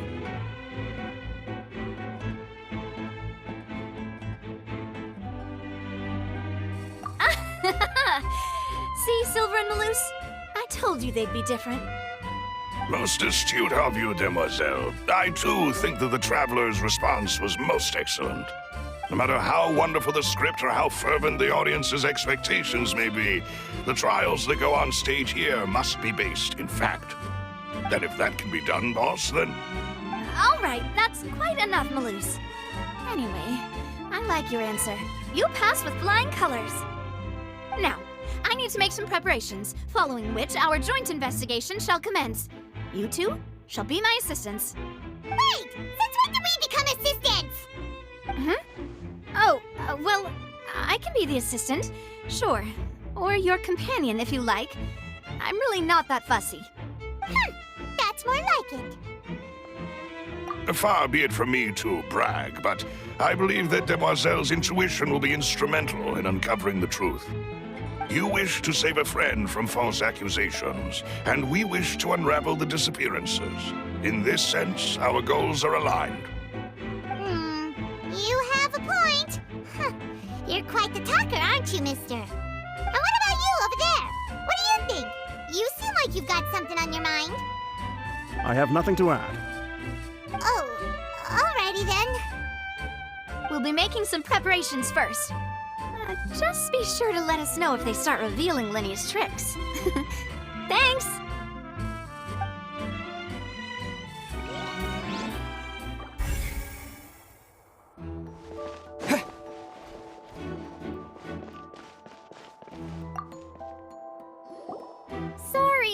no one can freely enter or exit the Opera House at the moment. If you wish to leave, you must register your identity with us first.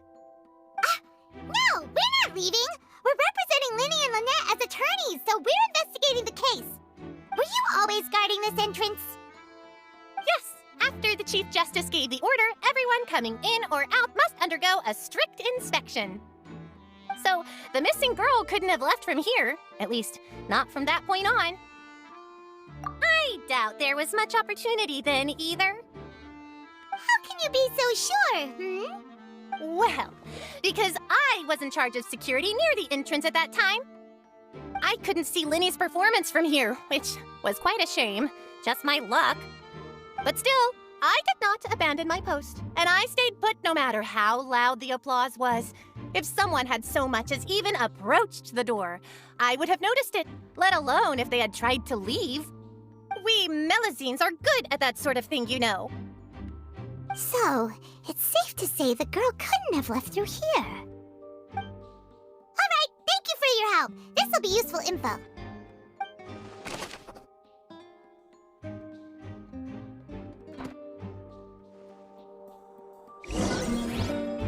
We've checked everything of note here at the performance venue. Paimon wonders how Linny's discussion with the guards is going. Let's go see, shall we? Ooh, things are getting interesting, huh? We're about to see how magic is made.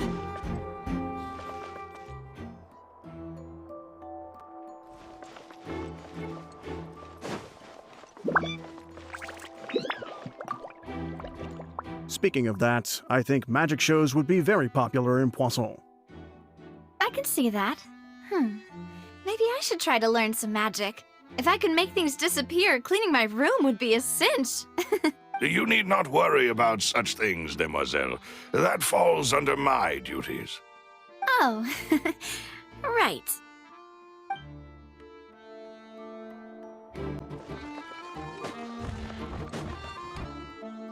Understood. Then I will be going with you. Just so you're aware, I will be monitoring your actions and making notes as necessary. Very good. Thanks for being so agreeable. I'd pull a rose out of my hat as a gift for you if I could. You may spare the pleasantries. I'm just doing my job. You've arrived. Who's this? Me? I'm Spina di Rosula's guardian angel. If you've got a problem, I've got the firepower. Sorry, I got a little carried away there. Call me Navia. I'm a partner of theirs, and will be helping investigate this whole situation. And these are my companions. Would you mind if they join as well? Fine by me. Oh, new helpers? I would be most grateful. Well, let's just say we're tagging along. It's not every day you get to see the secrets behind magic performed on such a large scale. I appreciate your kind interest. Come with me. We'll be heading below stage. Huh? Below stage? Yes, a world of secrets is hidden beneath this magic box, prepared specifically for this switcheroo trick. But before I reveal everything, you should have a look first. Notice anything strange here?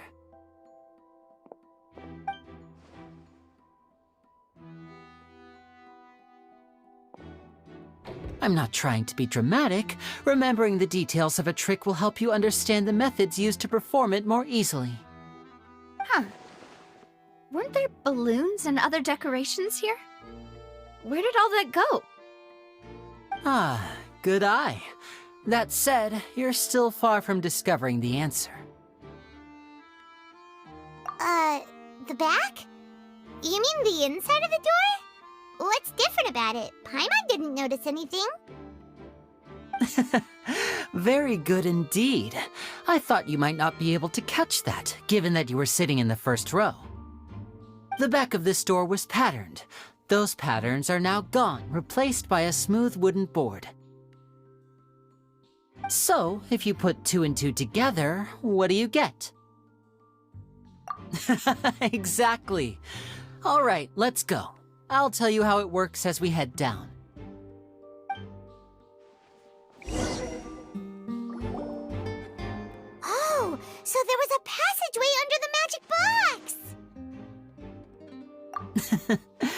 I knew you'd figure out most of it as soon as you saw this place. The 2 magic boxes are positioned right above the 2 entrances of the tunnel. See this flatbed trolley? The box with the lucky audience member in it would be shuttled over to the other side using the trolley. This trolley can raise and lower and even rotate, ensuring that the box will face in the right direction. I see. So that's the purpose of the box inside another box. Precisely. The inner box would descend after the audience member was put inside and be moved along the trolley, all while the outer box would remain on stage as if nothing had ever changed. So that's how you did it! Once the box was lowered, the trolley would store some energy through this device here, with which it would complete the rest of the steps. The audience member would only be able to feel some slight movements in the dark, and by the time she walked out, she would already be back on stage. Right! You were talking that whole time, and you even came out for a moment near the end! Ah, yes. A phonograph operated by Lynette was used to achieve that effect. My assistant and I had already scripted our conversation beforehand. When the countdown began, I had already gone to the opposite box via a tunnel using that ladder. And what about Lynette? Where was she? I was in the mezzanine space in the back of the box. Oh, interesting! That's how we were able to coordinate Linny's lines with the assistant. And, by the way, I was the one who walked out of the box at the end. I mean, we are twins. All it takes is a change of clothes and no one can tell who's who. And that's my favorite part of this trick. Only Lynette and I can perform it. So that's how it all worked! Wow, every detail you revealed was more amazing than the last! Lynette would briefly walk out of the box and then go back in, jumping into the tunnel and escaping before the box on the trolley could finish ascending. And then I walk out of the other box in the audience area, and the trick would be complete. The operative word here being would. But as you saw, Cal was in the box, not our audience member. She, on the other hand, mysteriously vanished. We really don't know how that happened. If not for that interlude, this would have been an astonishing trick. I probably never would have figured out how you pulled it off. And yet, to think that someone was able to use this magic trick to commit a crime. Could we have a look around? I think we can come up with some more leads. This is the scene of the crime, so Linny and Lynette are not permitted to stay here. I'll escort them back up. Yes, of course. No need to be so strict now. I won't disappear into thin air, you know. Thanks, everyone. We're counting on you.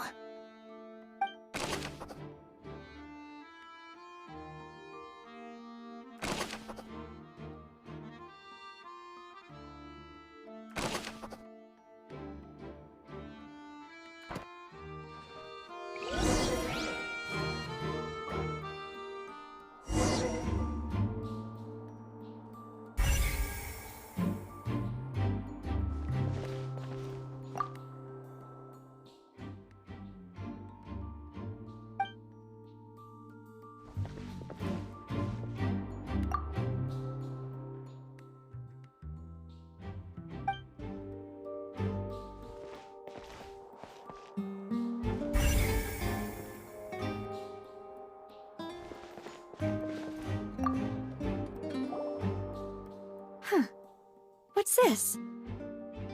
Looks like a hook tied to the end of a rope. Huh? There's all kinds of odds and ends here. Perhaps it was a prop for a different trick.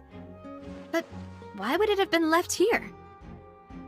Whatever it is, let's make a note of it first.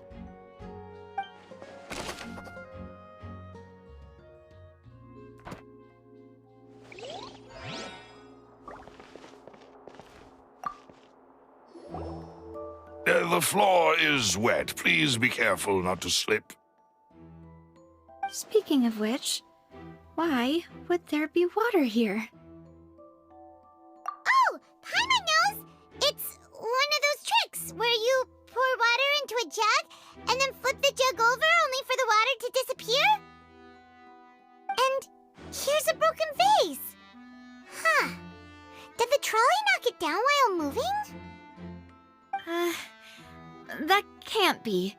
The trolley moves along tracks from start to finish. It couldn't have hit the vase at this distance. Let's note this down too and think about it later.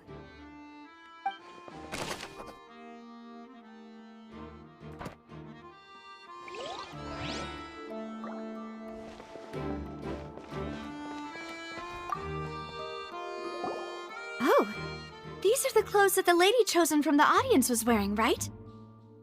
Her clothes are here, but she's nowhere to be found. Right. And do you really need to do that if you're kidnapping them? Ugh, this is so confusing. Paimon doesn't want to be a detective anymore.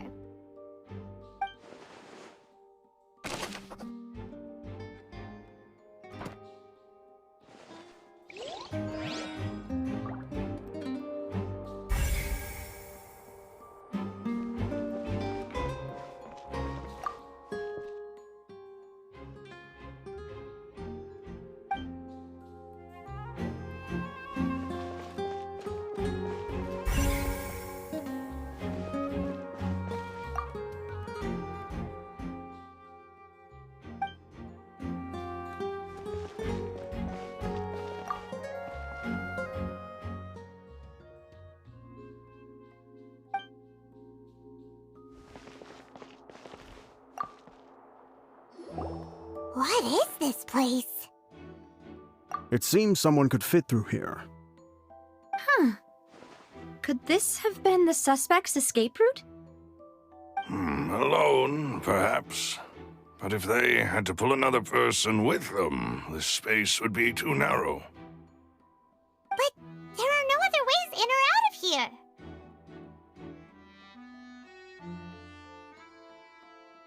Oh, you're right! Let Paimon write that down.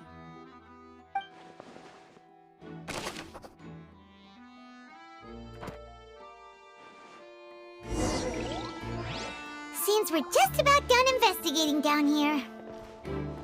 Yes, let's head back up.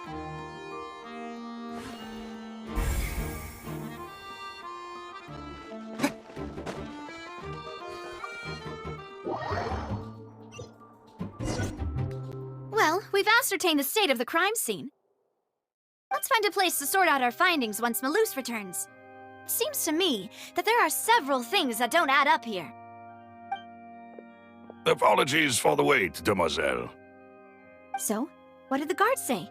Did the criminal escape through the vent?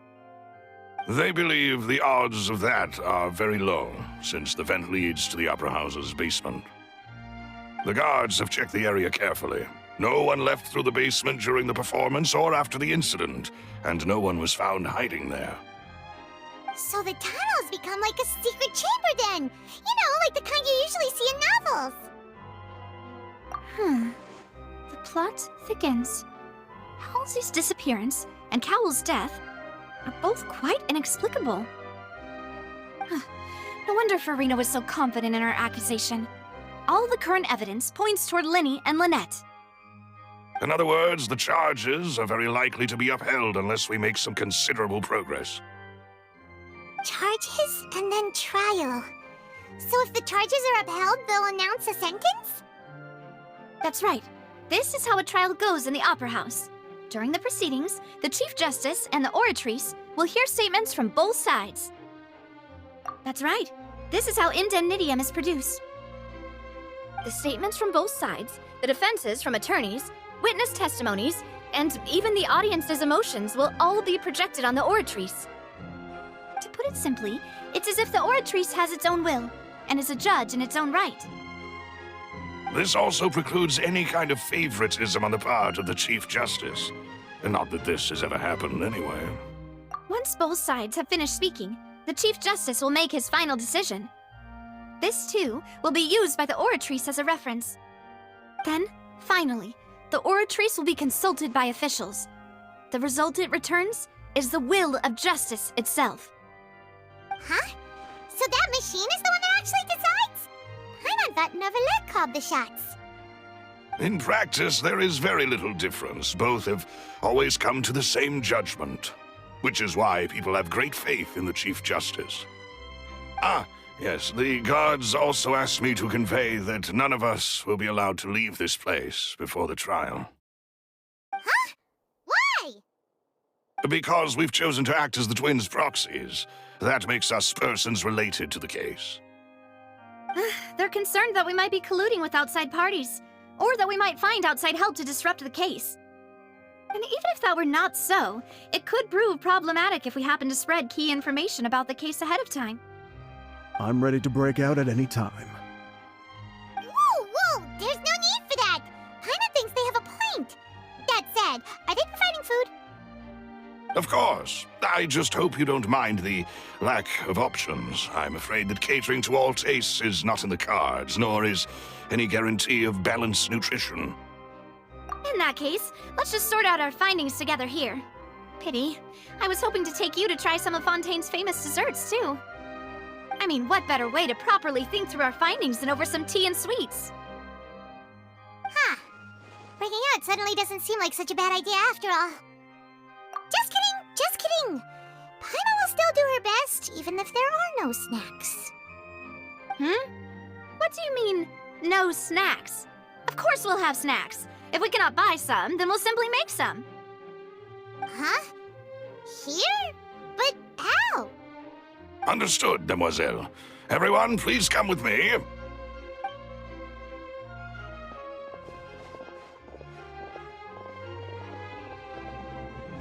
Wait, you're carrying a portable stove with you? Yes, I must be prepared to meet the demoiselle's baking needs whenever the fancy strikes her. I have eggs, sugar, and almonds at the ready. Good work, you two. Then I'll get to it. Please sit tight for a moment. You'll get to taste my awesome snacks soon enough. These three are quite the interesting group.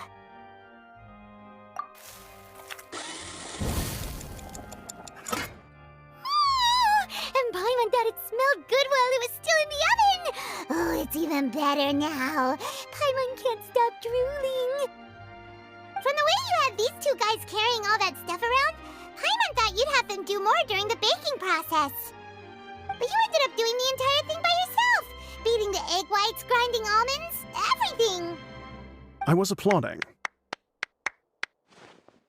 And I was giving encouraging smiles. Paimon was just thinking, aren't you worried about getting your fancy dress dirty beating egg whites and baking like this? Well, I don't think it's carved in stone anywhere that fancy ladies can only read books, sip tea, ride horses, and play the piano. I just really enjoy making snacks. Don't underestimate beating egg whites, by the way. It's a real arm workout. You also need to beat them to just the right consistency, or your macarons will crack. Anyway, give these a try, fresh out of the oven. There's 3 for each of us. Only 3? Well, eating too many sweet treats might send all that sugar to your head. You wouldn't be able to think clearly about the case on a sugar rush, would you? Tea is ready to be served as well. This is Demoiselle's favorite, strong black tea with a floral fragrance that clears the mind and lifts the spirit. No need for concern, I'm merely doing as I should.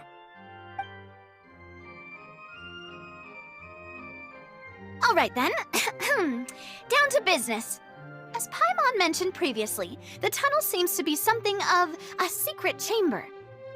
However, we can assume that Lyney and Lynette were not alone within it. Some criminal also occupied its sealed confines. The magician twins could have committed the crimes, of course, but they lack any logical motive. Exactly! Why would they do such a thing right when everyone was watching? The flower vase and the thud we heard during the performance could indicate some altercation between Halsey and the criminal in the tunnel. resulting in the shattering of the vase, the discarding of her clothes, and her abduction. Perhaps the criminal thought that since she was chosen from the crowd, she would be too easy to identify if she was still wearing the same clothes. Paimon thinks that makes sense, but the real trouble is... True. None of the clues we found thus far support the existence of this third person. But the only people left to consider are both technically victims, whether it's the missing girl, Halsey, or poor Cowell. Huh. Could Halsey have secretly made modifications to the magic props in order to murder Cowell before making her escape? That's right. And even if she had tampered with the setup, she would need to understand the entire trick to pull it off. Nor does she have any motive. The guard said that she has never had any dealings with the magic troop's members. Were we not thorough enough in our search? From the sound of things, this is turning into an impossible case. Your macarons are amazing, though, Navia. They smell great! They're nice and crisp and super sweet! They are my specialty, after all. And I see you've already had 5 of them. What? 5? Oh, that can't be right. Paimon only counted 3, honest! Please don't worry about it. At my age, a few less sweets might actually be a good thing. No. Being greedy is one thing, but Paimon knows how to count. Besides, Paimon knows that if she ate too many, then others wouldn't have enough. Wait, even you don't believe Paimon? How could you? If Paimon ate those 2 extra macarons, then may they turn into stone in her stomach! All right, we get it. Well, I suppose one of us might have gotten too engrossed in our chat and eaten them by mistake. No big deal. Malus, set up the stove again, if you would. Huh? What are you doing? Making sure everyone gets 3 macarons, of course. Exactly. We don't want to trouble you. As you wish, demoiselle. And I have the egg, sugar, and almonds. Well, this really is your hobby, huh?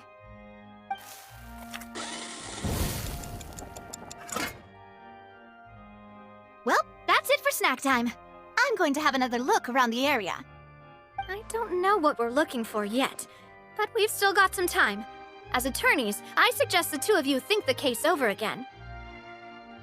It would be awkward if you got all tongue-tied on stage during the trial. All right, thanks for your help, and for the snacks. It was nothing. A small task for the Spina di Rosula. Silver, Malus, it's time to go. I'll be back if I find anything new. All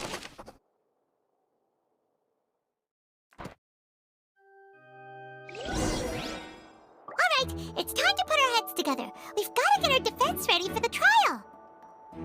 Oh, it's probably gonna be a long and difficult case. There's no point in worrying about that now. We just need to prepare.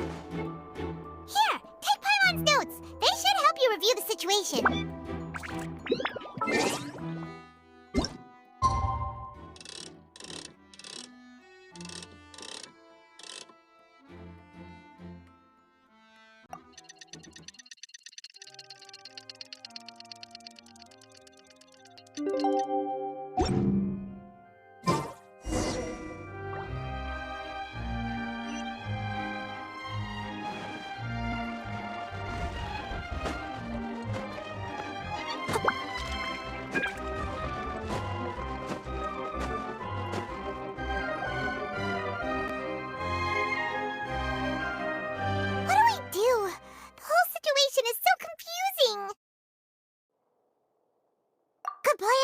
Impossible things don't just happen. We'll get to the truth one way or another. Just relax. Even if everyone else suspects Lenny and Lynette, at least we will be supporting them from the stands. Besides, I doubt Farina understands any more about what happened than we do. Thanks, Navia. Well, we'll be going then. Best of luck to you.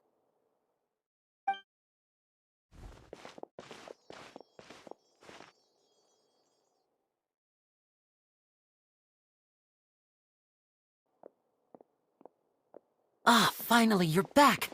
Well, how did your investigation go? To be honest, you might be disappointed. No. We're already very grateful that you were willing to help. Well now, don't you all look disappointed. Don't tell me that your investigation came up empty-handed. That was to be expected, of course. The guilty can never produce proof of their innocence. But don't let that stop you. I shall be terribly disappointed should you, my most anticipated foe, concede so easily. Since both parties are present, I declare that the trial regarding the magic show incident is now in session. Firstly, in order for the audience to understand the causes and results of the incident, could we please have Mr. Linney explain the trick? Yes, of course. I will explain while Lynette demonstrates on stage. All the necessary items have been prepared.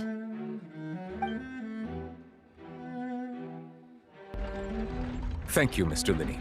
In that case, I take your statement to be that you ran to and remained hidden within the magic box in the audience stands once the trick began, and thus could not have committed the crime. Is this correct?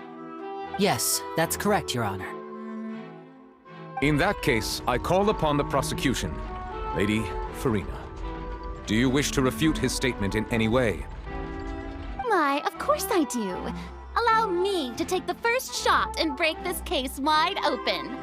Mr. Linney is clearly lying. There is no way you could have been in the box the whole time if you were to abduct Halsey and murder Cowell.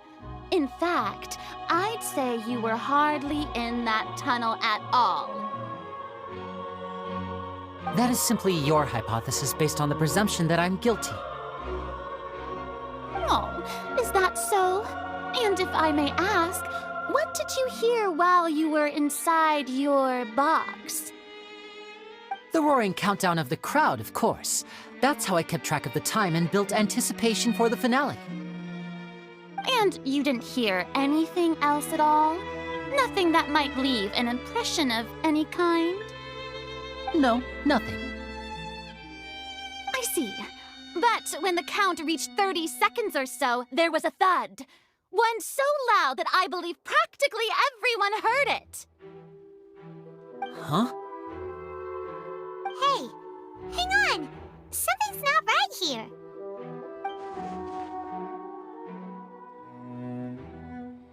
Yeah, I'm sure he could have heard a noise that loud from inside the box.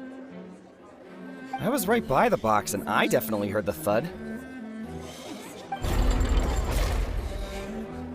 Look at those scales. Could those mean... Well then, ladies and gentlemen, allow me to use the words of the magician himself. You never know what can happen in the blink of an eye. Indeed, it seems his alibi can also collapse in the blink of an eye. Of course, I have armed myself to do far more than smash your alibi. Confidence cannot go unfounded, and my foundations are rock solid. Tell me, aren't you and Lynette actually from the House of the Hearth? The House of the Hearth? No wonder they did something like this. So the serial disappearances were the Fatsui's doing. Now it all makes sense. I've got a feeling that what happened on stage probably wasn't just an accident. That's irrelevant. Our identities have nothing to do with what happened. Indeed. Then perhaps you could tell us everything that happened during that 1 minute. Your first priority is to prove yourself innocent, after all. I'm sure there is little that needs to be kept secret now. Unless your script already has holes in it.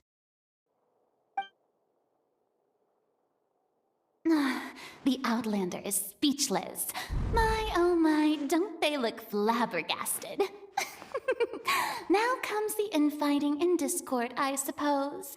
This was almost too easy. Good thing I made all those preparations. Seems the all-nighter I pulled last night is really paying off.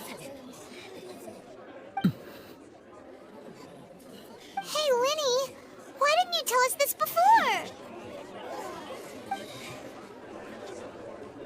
Order! Order! Mr. Linney, allow me to re-establish the facts. Lady Farina has raised 2 points. First, when the thud was heard in the Opera House, you were neither in the box nor the tunnel. Second, you and Ms. Lynette are both members of the House of the Hearth. Are these claims true?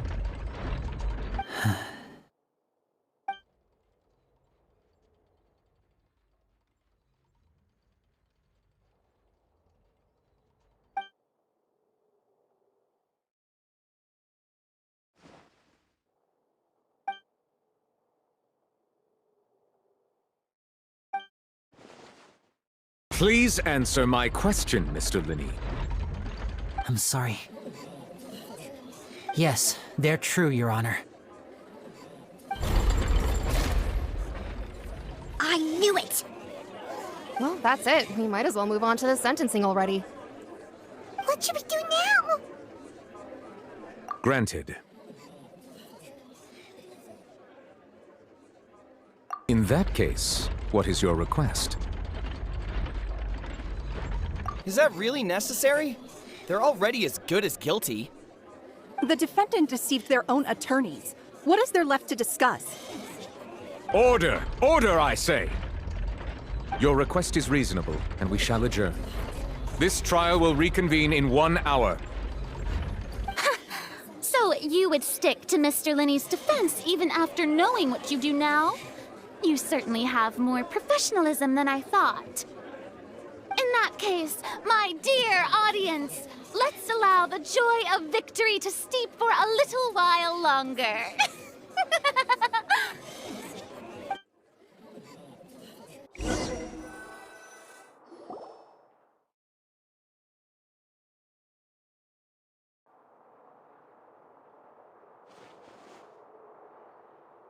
Well, this is awkward. I didn't think the Hydro Archon would dig all that up. I'm sorry, Traveler and Paimon. Yeah, sorry. Paimon doesn't know where to start. We trusted you two. We based our entire reasoning on the assumption that you weren't bad guys. Not to set the wrong tone or anything, but Paimon's really mad! I'm very sorry. I know you're angry, and reasonably so, but please, let me explain. I know you've clashed with the Vatuis several times before. I wouldn't be surprised if just hearing the word is enough to make you upset. But our organization is very, very large, and the Harbingers have very different personalities and goals. Right now, we want to save people. As many as we can. That's right. I'm sure we're on the same page when it comes to this nation and the disaster that its people might face. I knew if it weren't for our respective identities, we could become good friends. That's why I didn't wish to flat out lie to you, but chose to hide some details instead. The truth is very important, but being completely transparent about everything would see us spending more effort than we need to. Right. So, you be the judge. Heck, if I were you, I fear that I'd even struggle to trust me at this point. You met a Fatus who works as a magician, a trickster by trade. All by coincidence, too. But still, I'm asking you to trust me. I am no criminal.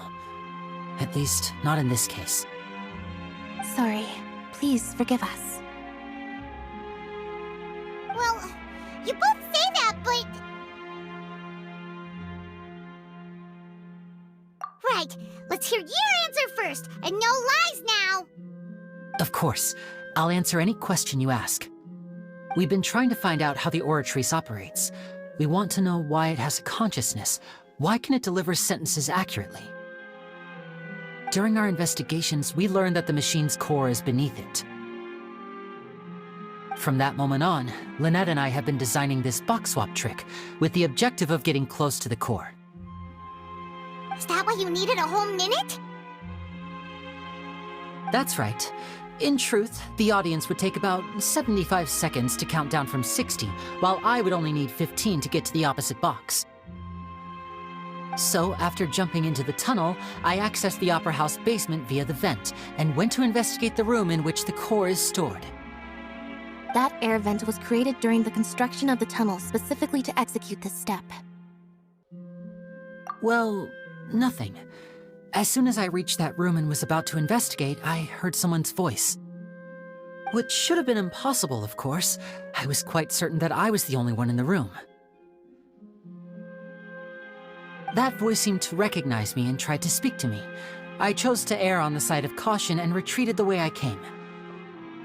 On the way back, I saw the broken vase and the clothes on the ground, but the countdown was almost finished, so there wasn't time to give it any thought. After that, the homicide occurred just as you saw. Well, that explains why you didn't hear the thud. Because of that prophecy I told you about, of course. We must know all we can about this nation's secrets in order to deal with that prophesized crisis. That's the only way we can save everyone. So, there you have it. The whole truth. I swear, I didn't hide anything from you this time. It was never my wish to proceed under this cloud of mistrust either. But, like I said earlier, you can be the judge. If you want to leave because you don't trust the Fatui, there's nothing I can do to stop you. Well, Traveler, you decide. Paimon will follow your lead however you choose.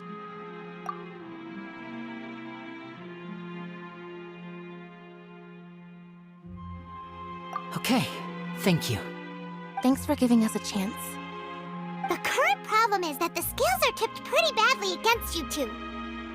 If we want to refute the Hydro Archon's accusations, we're gonna need a seriously watertight defense. Huh? Oh, Paimon thinks she gets what you mean.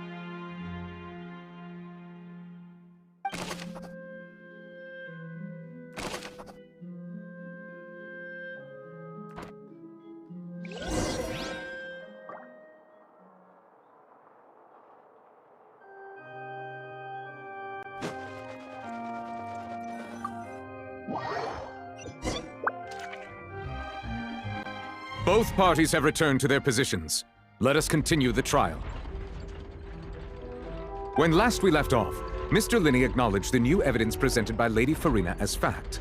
Therefore, Lady Farina may continue stating her reconstruction of the events. Ugh, that took long enough. Now then, if everyone would lend me their attention. At this stage, let's revisit that scene from Linney's perspective.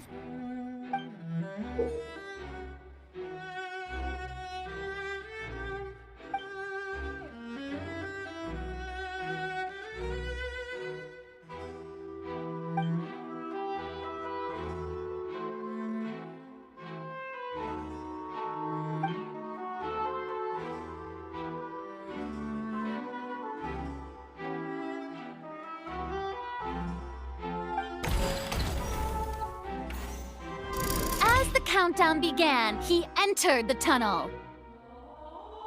When the flatbed trolley passed, he opened the box and got into an altercation with Halsey, which caused the loud thud. He did not realize that the sound could be heard by everyone in the opera house, which is why he claimed earlier that he could not hear the sound. Finally, he used the vase to knock her out, before making her change clothes to prevent others from recognizing her. At this time, Cowell arrived in the tunnel, having heard that strange noise, and caught Linney red-handed. So Linney proceeded to knock him out too before stuffing him into that box. Afterward, Linney passed the unconscious Halsey to his accomplice through the magic box in the audience stands, before operating the devices such that Cowell's death would be ruled an accident. And there you have it. That's the truth behind what happened. Does the defendant's side have any objections to Lady Farina's description of the events? The key to refuting Lady Farina is the order of events, what Linney experienced, and what he saw.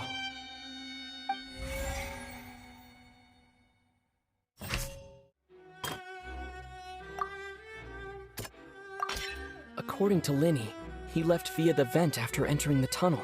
He couldn't have had that altercation with Halsey.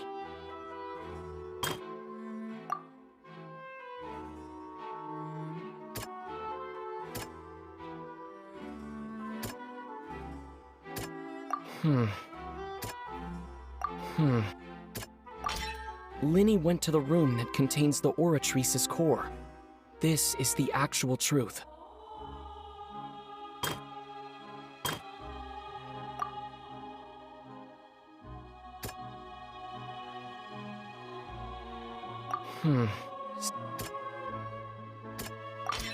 Lenny did not take part in the underground altercation. He only witnessed traces of the aftermath. Attention! Ace Detective Paimon has something to say! When the countdown started, Lenny did indeed go into the tunnel. But he immediately used a vent to access the Opera House basement, which is where the underground core of the Oratrice is stored. Once he reached that area, he heard a voice in what should have been an empty room. Since he felt something was amiss, he returned immediately. The crime scene had already developed by the time he reached the tunnel again, and in order to complete the magic trick, he did not remain there for any length of time. Finally, he reached the surface, and that was when the accident happened from his point of view. Therefore, he's innocent!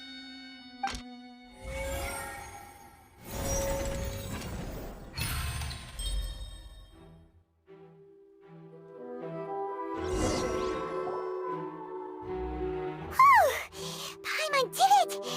Paimon actually managed to say all that! Oh, wasn't it awesome? In other words, you believe that he knew nothing of the incident? That's right! My reasoning?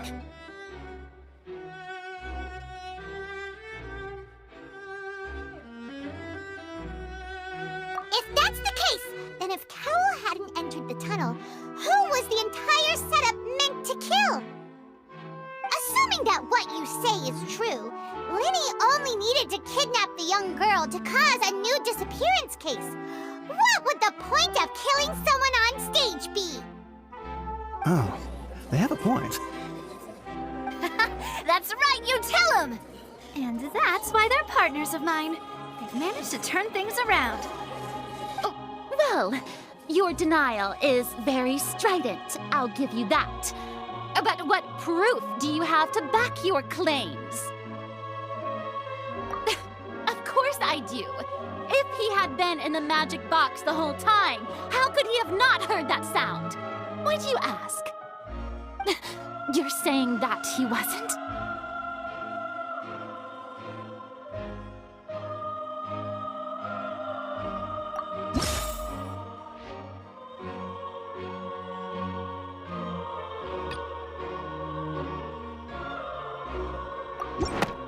That's right! Lenny wasn't in the box or in the tunnel.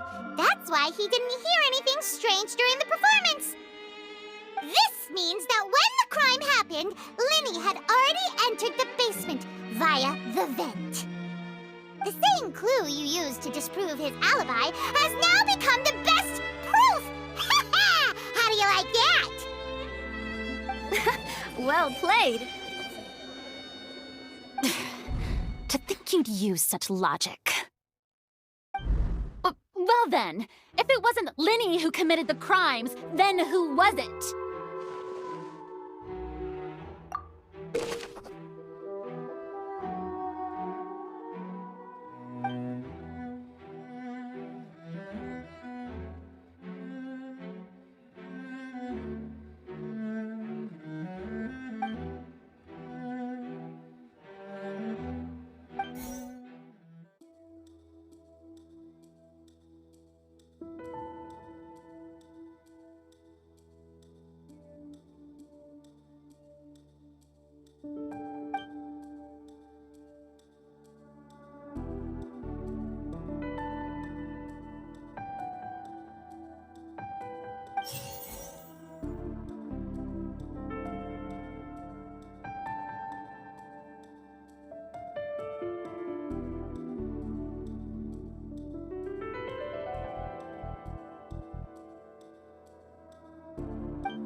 The deceased's name is Cowell, Linny's assistant. He would have been able to tamper with the equipment.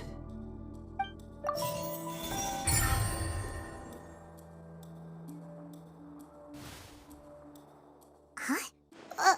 That can't be right. Are you serious? The killer was, in fact, Cowell, the deceased! Oh, is that so? How interesting! Let's hear your reasoning then. What I must do next is recreate the truth. What Cowell did, and how he went from would-be perpetrator to victim. No one entered or left the Opera House through its entrances. So where would the criminal have wanted to take Halsey?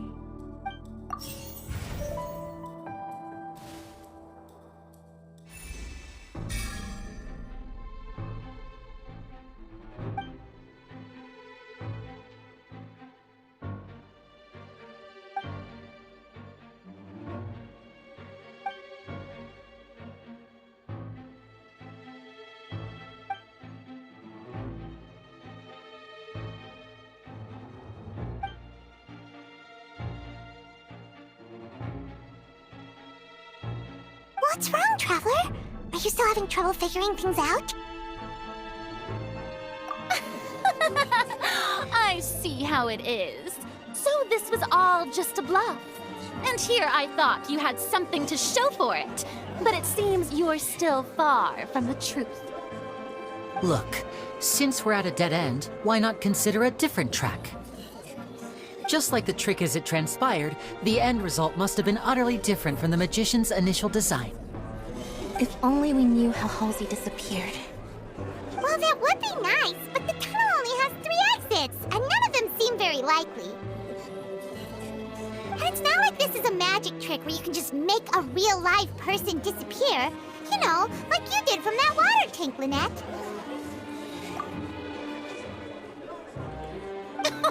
Excuse my interruption, dear opponents, but do you not see that the crowd is growing impatient? There is no greater sin in this opera house than an awkward delay in the performance.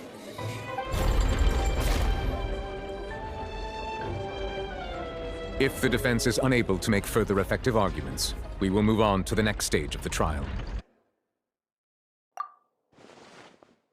Linny was not in the tunnel at that moment, which gave our criminal ample time. The sound we heard may have come from a clash between the missing Halsey and the criminal.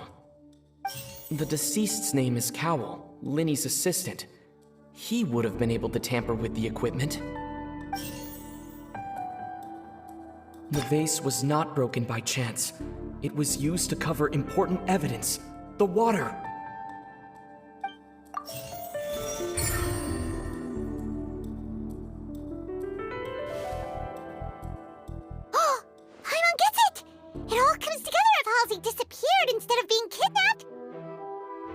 Lynette escaped from the water tank, vanishing gradually and leaving only clothes behind. If there's a similar method where a person could be transformed into water... Oh, just a moment, please. I do hope you know how preposterous you sound at the moment. How could a person ever be transformed into water? This is reality we're talking about here, not some magic trick. Must we really? I should think that of anyone. Your friend Linny already knows this truth very well. Magic tricks are ultimately just illusions and misdirection. But Halsey's disappearance is very real. We're talking about 2 completely different things. Even so, I trust the Traveler's judgment. The truth must be out there somewhere. Perhaps some new line of reasoning may open if we try to gather all the focal points that don't make sense. Since Cal was the deceased, we haven't placed much attention on him. But given that we aren't making much progress with the case, it wouldn't hurt to have a look at his belongings, would it? People really do come up with all sorts of harebrained schemes when at the end of their rope. The way I see it, your suggestion that we broaden the scope of our investigation is nothing but a tactic for stalling the trial. Nevertheless, I believe that this is a reasonable request on the part of an attorney. Since the trial does indeed appear to be at an impasse, I believe that additional evidence may help us make more progress. Guards, please step into the lounge and examine the personal effects of the deceased, Cowell. We are still examining the items, but we have already made critical progress that we feel must be shared with everyone post-haste. We discovered several test tubes of fluid within Cowell's baggage, each labeled separately. The notebook in his backpack claims that these fluids are water from the primordial sea. The primordial sea? The note's contents also indicate that Cowell belonged to an organization that sells illegal drugs and that he had an accomplice. The notebook has many entries concerning safe usage of these fluids, in which the keyword dissolve appears many times. One of these tubes was labeled Opera Epiclese, along with yesterday's date. It is empty.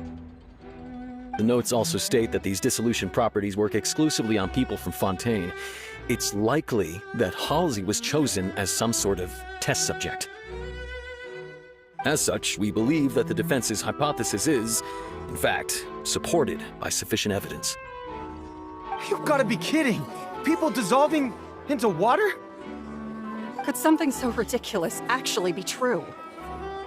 Wait a moment. This reminds me of a certain prophecy, but it's just a coincidence, isn't it?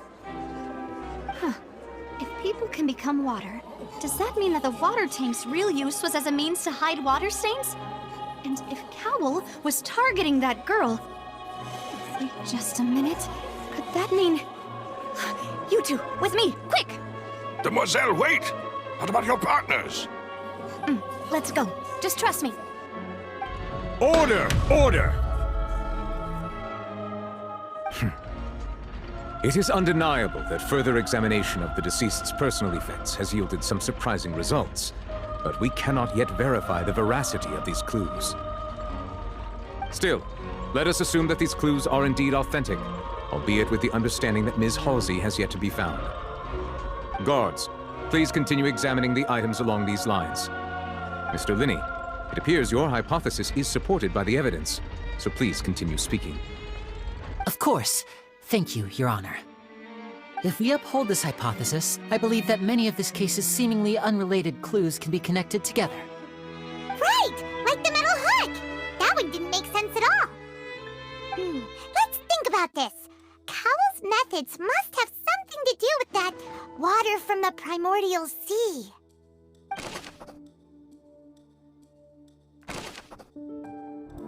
The deceased's name is... I remember there was something else within the inner layer of that box.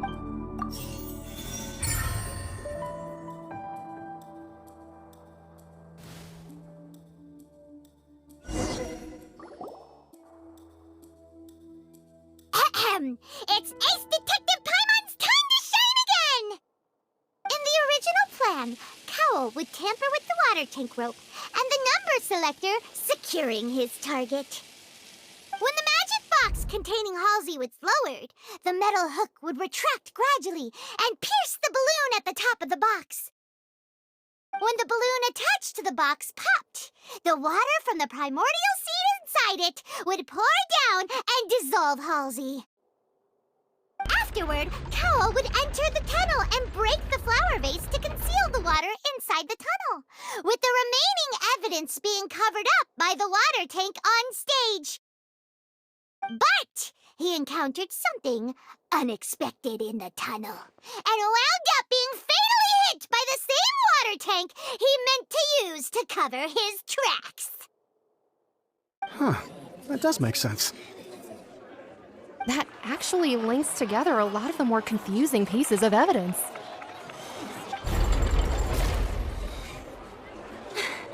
Oh dear, what do I do?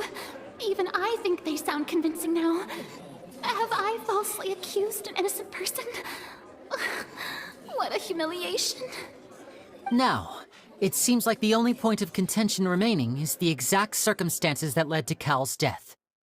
His notes mentioned he had an accomplice who could be related to the situation. On that note, the guards have just contacted me indicating that they uncovered new evidence. I shall now invite him on stage to share it with us. Thank you, Your Honor. We were just inspecting the luggage of the other people involved in this case. And we found an identical sample of the water from the primordial sea among Linny's personal effects. What? That can't be. Oh, I see. Well, how wonderfully comedic to have your own counterattack only to come back and wound you. Does this not clear all doubt? My dear citizens, my loyal audience, allow me to present my reasoning and bring this performance to a swift close. Linny did not need to take part in the dissolution of the young woman at all. Indeed, he did leave the scene via the vent. Having made modifications to the props beforehand, his accomplice Cowl then caused Halsey to vanish using the water from the primordial sea. But upon his return, in cruel avarice, Linny desired sole credit and prepared to do away with his partner in crime. Ultimately, he knocked Cowl out, and the tool meant to cover the crime up also became a murder weapon. Now, as much as I regret having come to such a viciously straightforward conclusion, it does seem that the famed Fatui is quite the cold-blooded and ruthless organization. Am I right, Mr. Linny?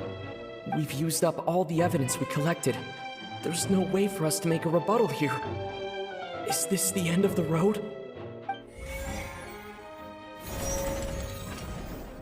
Oh no! Paimon can't think of anything either. It doesn't look like there's any way around this. Seems using the water as new evidence was too good a move. Why did this have to happen now? I think we've all seen enough now, and we have ample witnesses to my flawless reasoning. I believe this is indeed the finale.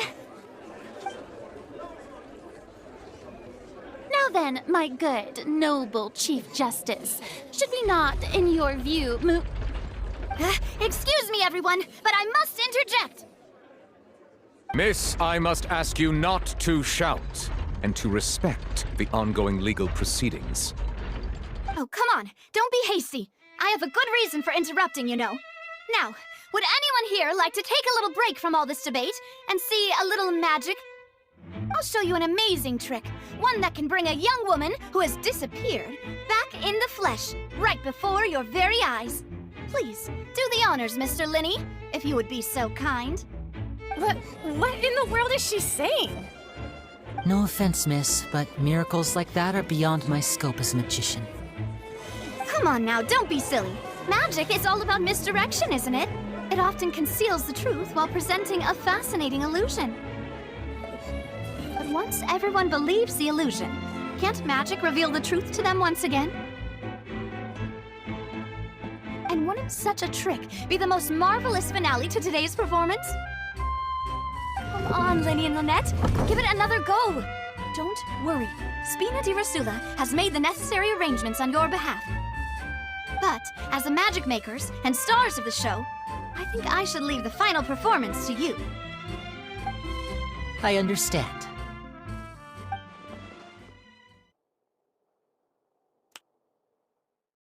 And voila!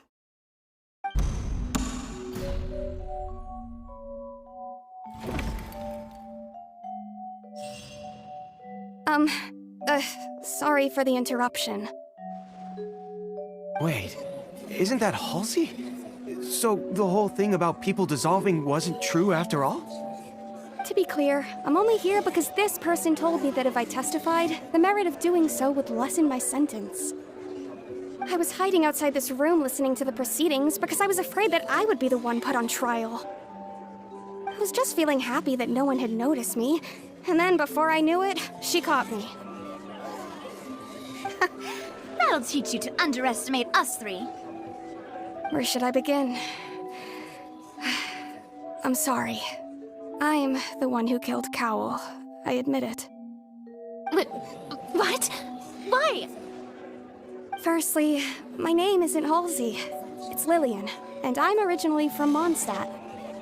I heard that Linny's show was gonna be a real thriller, but I missed the chance to buy a ticket, so I stole one. That's how I make a living. I steal stuff here and there, and I'd never been caught before. But I was noticed at the harbor a few days ago, and I barely got away. Linny was the one who caught me in the act. Hey, no wonder you look familiar. So you were the thief! Liddy even mentioned that you were pretty skilled. Well, and I thought that would have been the end of it, but then the number selector chose me. He even mentioned the Fortress of Meripede. That's a prison, isn't it? So you can imagine how shocked I was. I thought he was onto me for sure. So I played along with the show while looking for an opening to flee, but then I got water poured on me for no reason, and then someone jumped into the tunnel to nab me. I wasn't going to take that lying down, so I knocked him out and stuffed him into the box. There was nowhere to run from there, though, so I had to change my clothes and hide in a box containing performance costumes. I slipped out after the first guard arrived at the scene and continued hiding inside the opera house. Can a person even hide in there?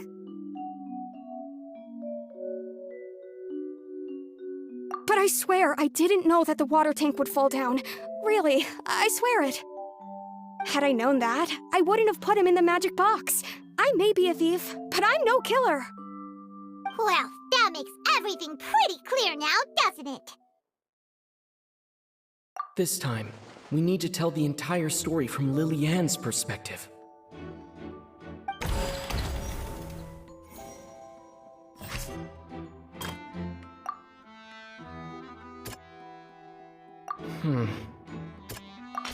The strange sound wasn't from a fight.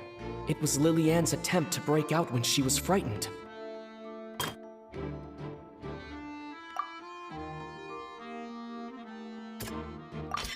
The flower vase was not broken to cover anything up, but was smashed during the struggle between Lily-Ann and Cowl.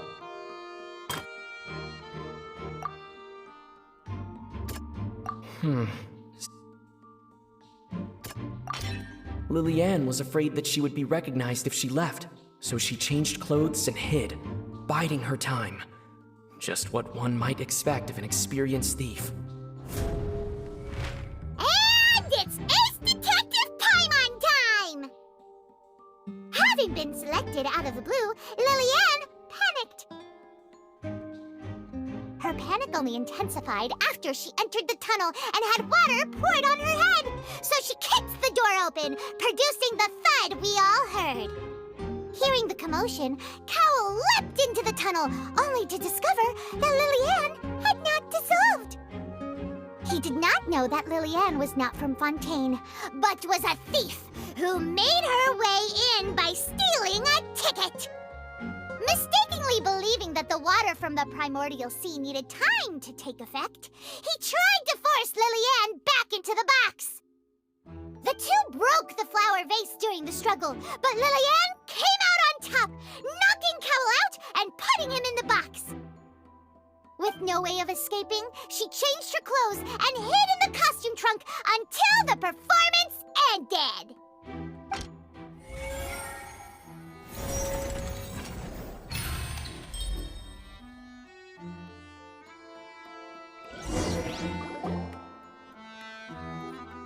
She knew that she would have to go through guard inspection if she tried to leave afterward.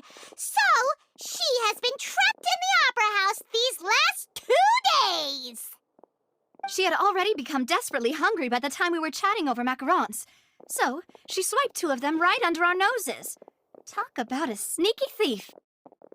At this point, all the events that happened in the tunnel have now come to light. Ah, so that's the whole story. Bravo! Bravo! Now then, Lady Farina, do you wish to speak against the defense's statements? Please answer the question, Lady Farina. Also, if I may add, the trial has not yet ended.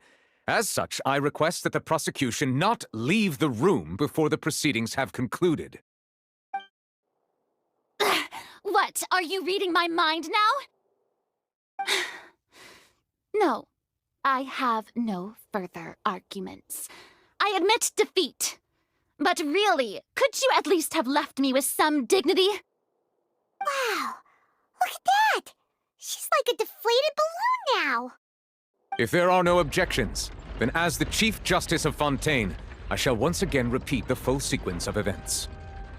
The actual perpetrator of the serial disappearances, Cowell, selected his next victim from the audience reservation list. With some modifications to the selector, he could ensure that the pre-selected young woman would be chosen. To cover up any evidence while committing the deed, Cowell thought of allowing the water tank to fall, which would conceal the water left behind after the young woman was dissolved. He also tampered with the rope suspending the water tank, using the fireworks at the end of the performance to cause the tank to drop and hide the watermarks. He poured the water from the primordial sea into a balloon during the preparation of the magic box and stuck it to the box's lid. Finally, he passed the prepared hook on a rope through the gap in the magic box's door when bringing the young woman to said box. When the magic trick officially began, the box containing the woman was lowered into the tunnel, tightening the hook rope and bursting the balloon containing the water. If all had gone to plan, the young woman would be dissolved at this time. However, Liliane was not from Fontaine and thus fled the box with a loud noise. Realizing that there was trouble, Cowell entered the tunnel and met Liliane. Thinking that the waters had not yet taken effect, he decided to proceed. However, his opponent was more capable than he thought, and he was overcome, knocked unconscious, and placed into the magic box, and thus became his own final victim. Liliane, according to her own statements, then changed clothes and hid until the performance ended, before hiding in other parts of the opera house.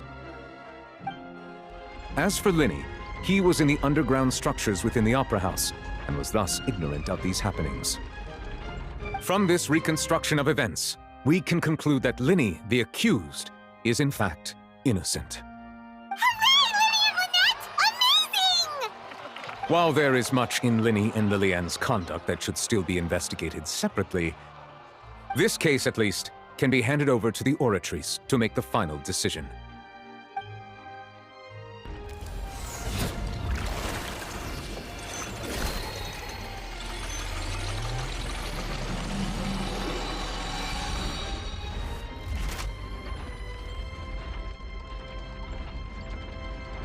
As such, Linny and Lynette are officially declared not guilty.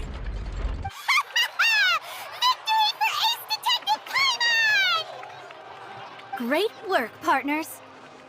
Thank you all. Thank you so much. Next, I think we deserve an explanation, Guard Vaughn. How did you find the water from the primordial sea in Linny's baggage? Right! Your discovery caused me to make a serious mistake, you know. Or was that not a discovery, but false evidence that you dare to bring before this court? I suspect that the accomplice mentioned in Cowell's notes was not Linny, but you, yes? I'm sure you know what you must do to lessen your sentence. Speak quickly! Unless you want to earn yourself a one-way ticket to Coupon Town. I was just following orders. We were supposed to place blame for the serial disappearances onto Linny, and thus cause suspicion to fall on the Fatui. The higher-ups said this was the best opportunity to do so. And now that your plan has fallen through, and the secrets of the water have been revealed, you have become a liability to said higher-ups, yes? Therefore, you would be wise to tell everything you know, and seek the protection of the guards. Yes, I'll tell you everything I know. Our boss discovered that the water can cause people to dissolve. It can also be made into a potion, which when extremely diluted, can cause people to experience unforgettable exhilaration. We've been in this business for a while now, and have made decent more off it. The disappearances were also the boss's idea. I mean, this is the boss we're talking about.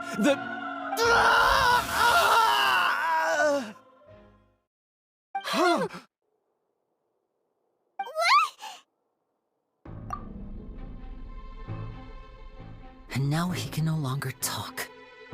Such ruthlessness. I shouldn't have expected any less of them. An outrageous act.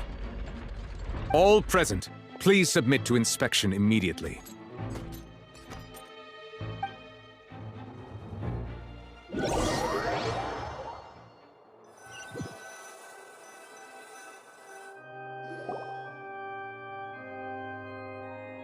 So, we're just going back now?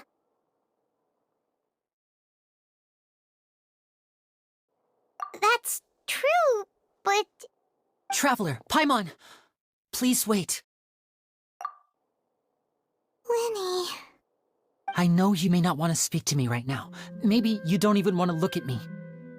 But still, let me thank you again for defending me to the end, even after you learned that I'm a member of the Fatui. I guess. But regardless, I'd like the opportunity to set things straight. I didn't approach you with any ulterior motives or ill intent. I've spoken to you as myself, just plain Linny this entire time. As for why I'm a Fatus, it's because the goals of the House of the Hearth align with those of an orphan like me. That's all. That was how Father, who you might know as the Knave, approached recruiting us back then too. The Knave? The one who controls the House of the Hearth? She's your father? That's right. And since we're here, I was wondering, would you mind hearing a story? It's about my past. Back when our parents first died, Lynette and I were left wandering the streets. To survive, I took to surreptitiously observing an older street performer who did magic. It took me several days to figure out how he pulled off his amazing tricks. I took my sister through several streets until we found a crowded corner, and we began to perform magic tricks there. To my surprise, we proved to be pretty popular, and we could at least stop worrying about where our next meal would come from for a time. But I didn't want my sister to remain a street rat together with me forever. Before long, an aristocrat came to me and claimed that he wished to take us in after watching my performances. So you went from orphans to nobility just like that? That was how we felt at first too. As if fate was on our side and we could say goodbye to those painful days. But I gradually discovered that while we were called foster children, he was really after my talent for magic tricks. He would constantly take me to all sorts of banquets to garner attention, which he would then use to expand his social circles. That doesn't seem too bad either. Better than roaming the streets at any rate. It took a while for me to realize just how dark his heart really was. After one particular performance at a banquet, I discovered that Lynette was not on the same return vehicle as me. I waited a long time after we returned home, but she did not come back. I went to that noble's bedroom and asked him about her whereabouts. The answer he gave me was, she caught the eye of the most eminent person at the banquet, so I sent her over as a gift. I mean, you'll be able to perform your magic regardless of who your assistant is, yes? Oh no. So he was gonna...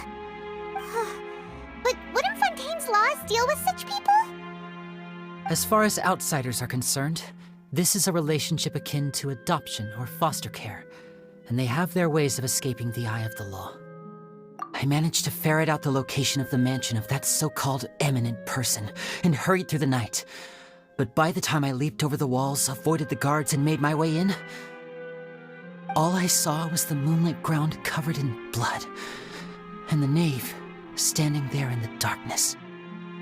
So, she'd already taken care of that guy. That's right. She had rescued my sister before she could come to any harm, and had even discovered several girls hidden in a basement, all of them orphans. Father, the knave, might have seen something in me, and so she made me an offer. The House of the Hearth welcomes you, for your interests align with ours. Here, none will ever betray you. Indeed, betrayal shall never be permitted here. I was hesitant to trust her. I had just been betrayed by nobles. But she was also quick to destroy the noble who had taken us in at first, giving us back our freedom. Oh, so that's how the two of you joined the House of the Hearth. She has her own plans. She has gained permission from the Tsaritsa to first use the Gnosis' power once she obtains it. She plans to use it to find a way to break the prophecy and save Fontaine. So, she believes in that prophecy too? That's right. The whole House of the Hearth is currently working to combat that crisis. Today's case has also proven that people from Fontaine can indeed dissolve into some sort of water, thus further supporting the prophecy. All of us house members here, Lady Arlecchino herself included, are from Fontaine. We won't give up on defending our homeland. To us orphans, the only connection we have left to this world, apart from our family, is our homeland. So, from small deeds like distributing magic pockets to huge schemes like stealing a Gnosis, everything is aimed at dealing with that prophecy. It's all right. I understand. The only thing I can do is relate all this to you. I just hope you can understand that even as a member of the House, I have never stopped making my own decisions, and that I believe what I'm doing is right. If you should need anything at all in the future, feel free to find me. I will do my best to help you, as plain Linny. Bye, Linny!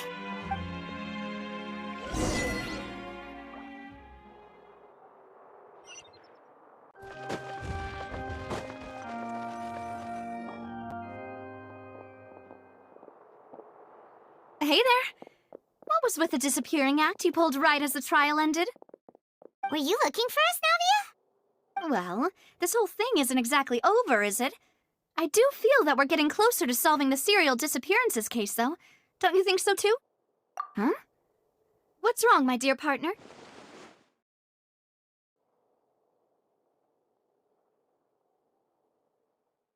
Besides, are you sure we're the ones who can crack a case that's been cold for decades now? And given that there's new evidence from the trial, there should be a trail of breadcrumbs for the Hydro Archon's people to follow now, right? Ah. I see. Well, I won't lie. I'm a little shocked to hear that from you. But I suppose you are just travelers who have only arrived in Fontaine after all. Sorry. I might have been too presumptuous. Don't say that, Navia. Ah, and we were having so much fun investigating with you, too. It was like having new waters flowing into a stagnant mire, causing new hope to spring forth, and the reflection in the murk to become clearer. Sorry about that. I'm a bit prone to nostalgia. Don't mind me. Wait, shall we have a farewell meal? You know, to commemorate our time as partners? Huh? Do we really need to get that formal? Well, guess you really did treat us as partners, huh? Well, I'd just like to have a proper ending to every important memory. That way there are no regrets later. Anyway, it would just be a meal, so it shouldn't take up too much of your time. You don't have to twist Paimon's arm. If Boss Navia's treating, count Paimon in! Oh, wonderful. In that case, why don't we return to the court of Fontaine and head to the Hotel de Boer? I believe we'll make it just in time for dinner.